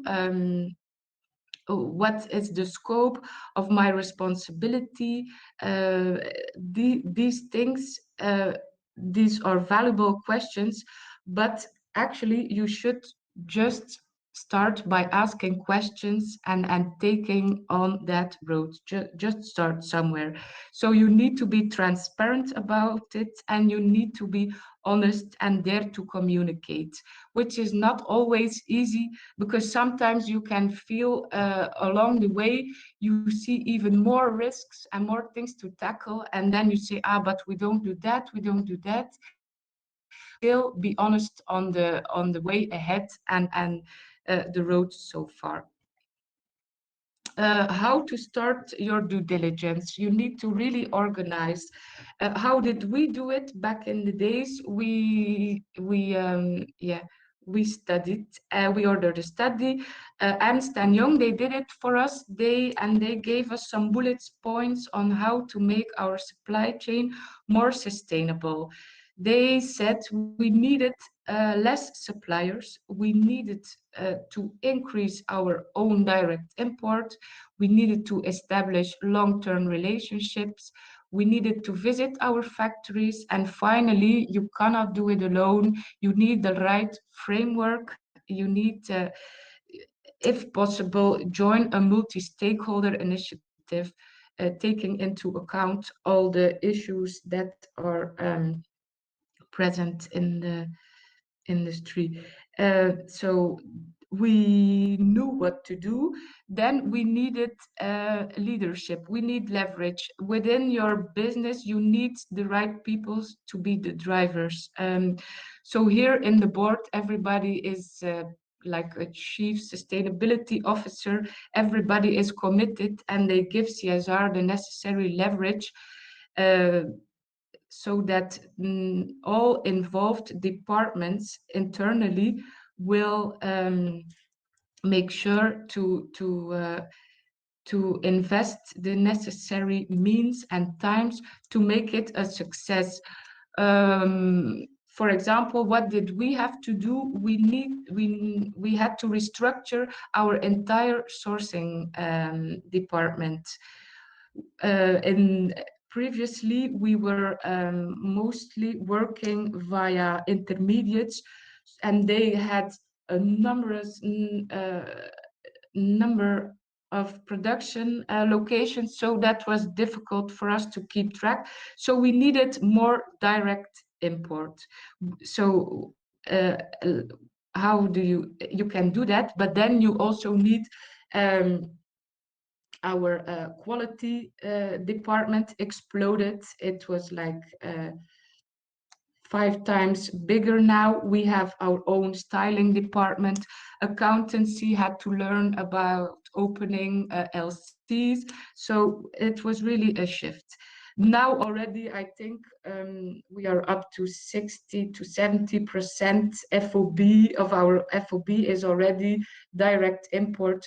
So you can already understand with those factories, we have a much closer working relationship, which is key to establish a good working relationship and your due diligence process. We needed to map our entire supply chain. For a retailer like Bell & Beau, we have everything. We sell to women, men, children. We have accessories. So that's tricky. That's tricky to start, but we had to map it. So we mapped it first tire, and we linked it to the ERP internal system. It then was embedded in the day-to-day business of sourcing. For example, when a new factory is being sourced, mostly it's visited by myself and sourcing, then it needs to be uploaded in the ERP, linked to the orders. There is a lot of administration involved, and the sourcing department does that in close collaboration with myself, CSR, who gives final okay for a new factory. So we did it, and we were able to become Fairware member. In time, we also added the Accord on Fire and Building Safety in Bangladesh, which is more specifically for the risks in Bangladesh. We source a lot from Bangladesh, and there is a high risk on structural and fire safety. So we felt additional due diligence was needed. To make it really practical, I highlighted some of the steps. We visit our factories where our clothes are being produced. When we go, we engage in dialogue. We check the work floor, like Saar already mentioned. We also have like a health and safety checklist, which helps us assess basic conditions. You can immediately already get a sense of how the factory is performing. Of course, we are no professionals, although along the way, not yet. So we also have independent parties auditing production locations. It can be a Fairware audit. We order ourselves in our main production locations, but we also use audits from other initiatives like Sarge already mentioned. It will be a lot similar. BSCI, CEDEX, you can use all that information objectively to assess. We collect all that information in a huge database, and we work together with the factories on remediating, improving working conditions in the production locations. We call it corrective action plans, and it's all steps for factories to tackle, and along the way improving working environments. So we follow up on that. Then we provide for our main production locations education and training via Fairware. There is the code of conduct.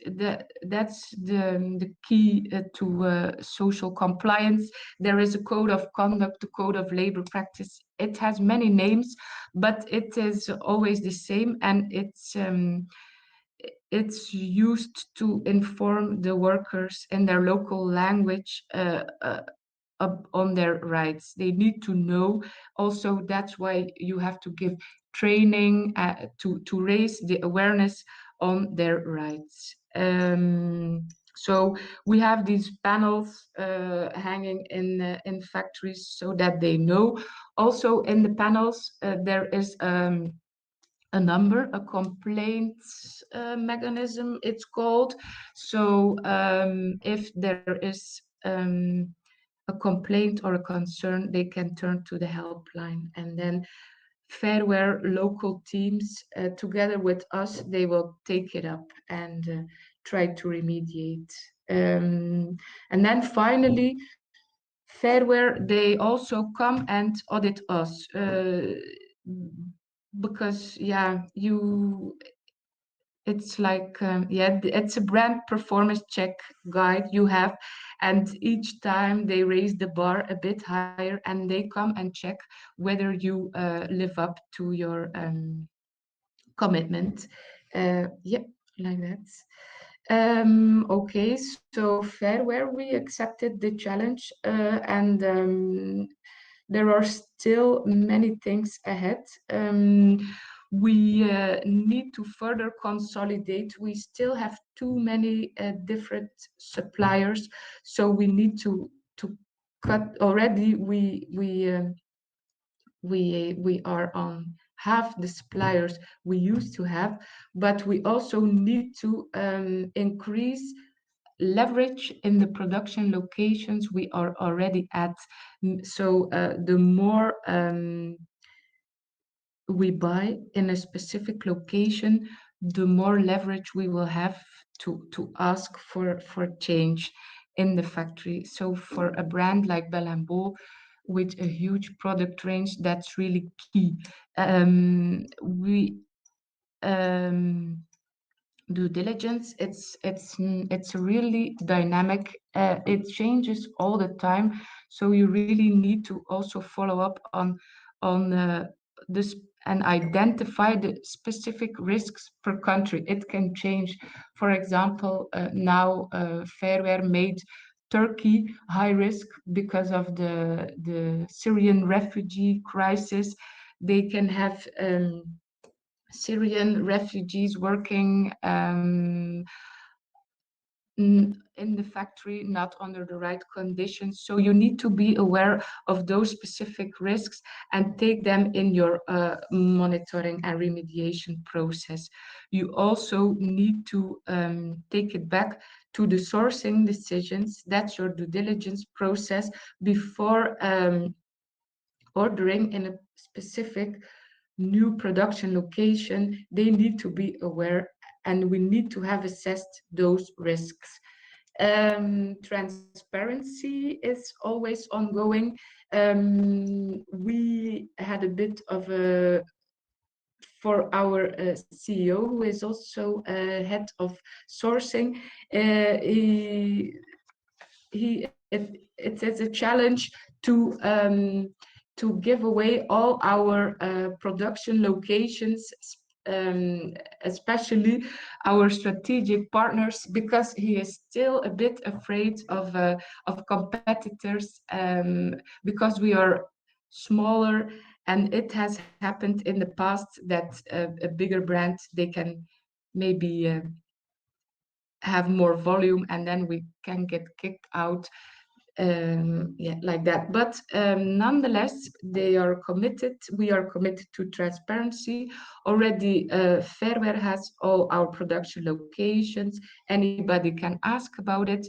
And now they are already publicized on the Fairwear website, but not traced down to Bell&Bow. Another challenge is living wage. We need, as a sector, to evolve from minimum wage to a living wage, which helps, which is sufficient for a family to live on. It's a really complex issue.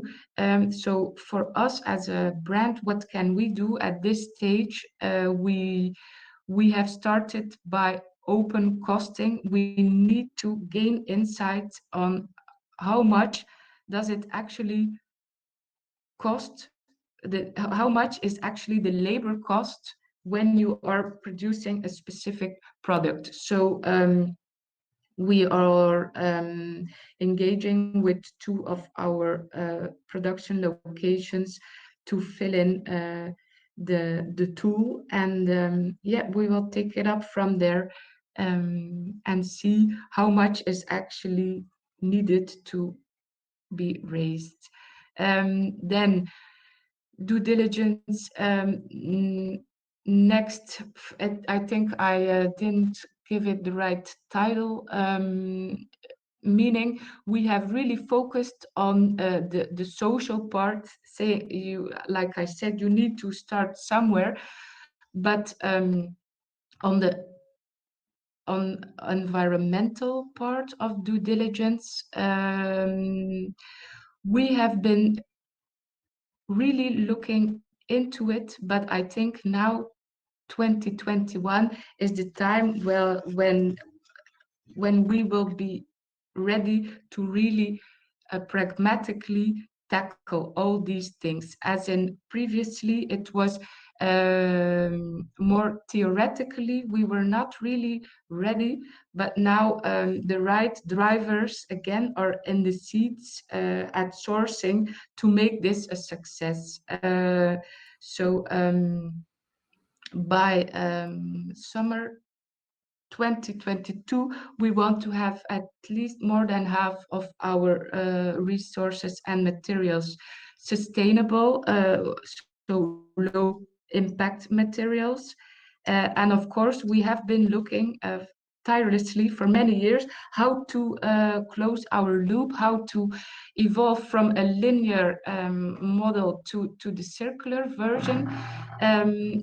We have learned it's quite innovative, especially in the current way we are doing business in the current economic reality. So it's innovative. So we needed to collaborate. We have talked with numerous stakeholders, like we engaged with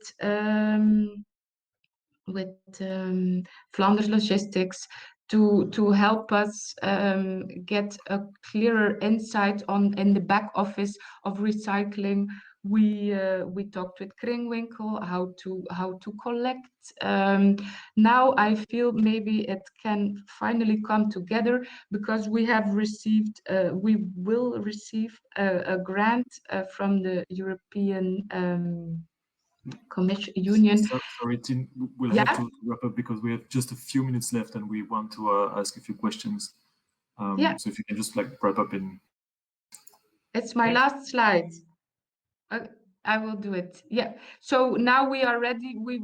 They have gathered for us the right partners for us to tackle this issue, and we will receive a grant to try to create our bestseller dress in a circular way. We also want to go beyond first tire, because now we are only looking at production locations. Already for some of the factory, we are going further down the supply chain. And environmental risks, it's already included in some of the audit reports we receive now. So we take that protection of the environment as a small part of our remediation, but it needs to be uplifted. Okay, thank you. Thank you so much. Thank you so much to both of you. I think indeed there is one thing in particular to remember, is that it's important to go into dialogue with your suppliers. It starts anyways. Pick your phone and engage with them about sustainability. So we have just a few minutes left, so might extend a little bit to ask a question. We wanted to organize another poll asking how do you consider yourself, your company, in regards to due diligence. If you can quickly respond, that would be great.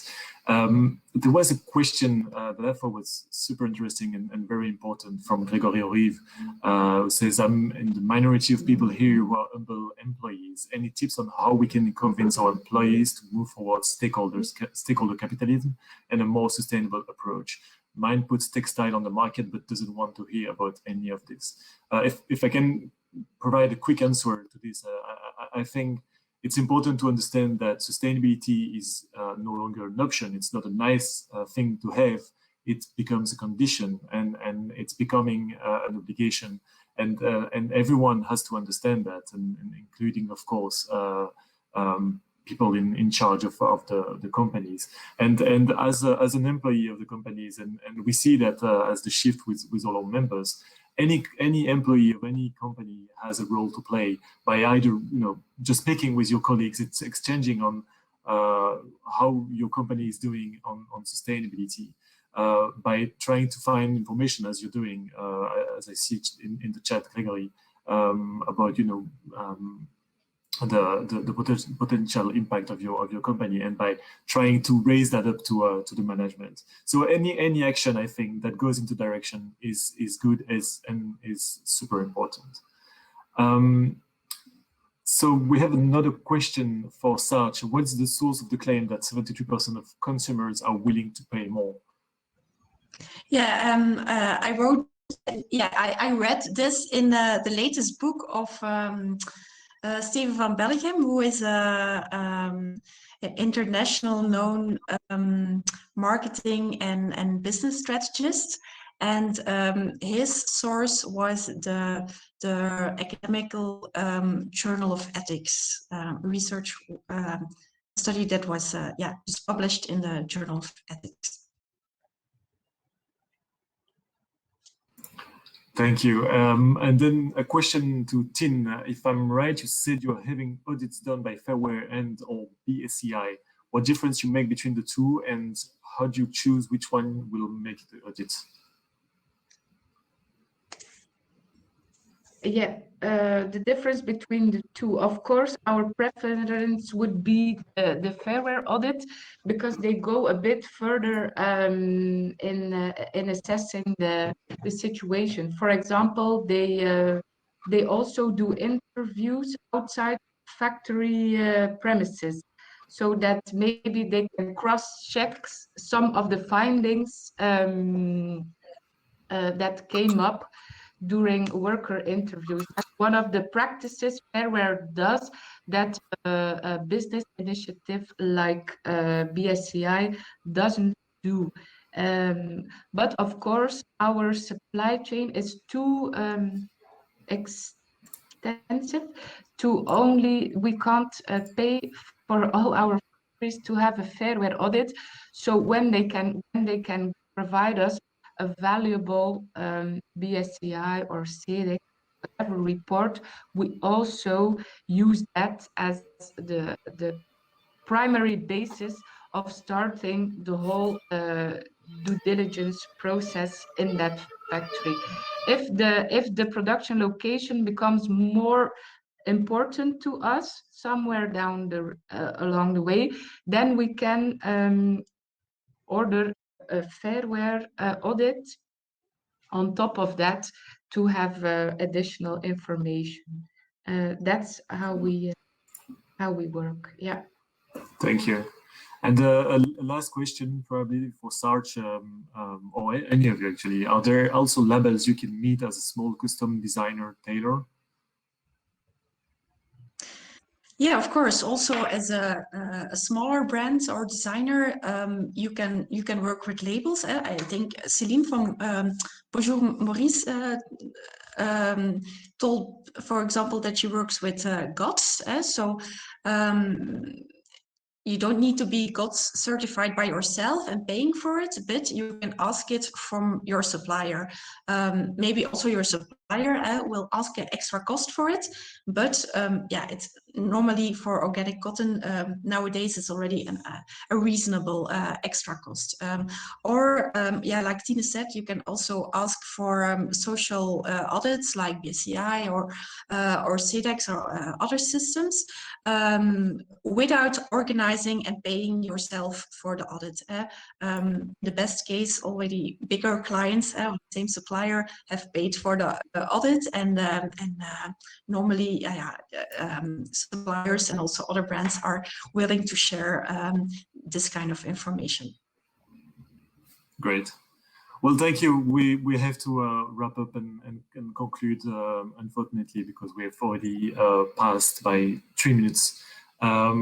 So thank you very much to both of you for your valuable insights. I would like to add that the shift, as part of the Belgian SDG Charter, for international development, we're particularly interested by the implementation of the due diligence process by companies and in particular small and medium-scale enterprises.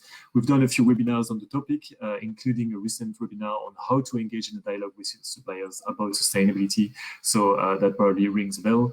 And we have recently initiated a workshop series with 5 SMEs, including Jean from Bell & and we are, of course, always interested to hear from companies that have initiated the process. So let us know if that's your case.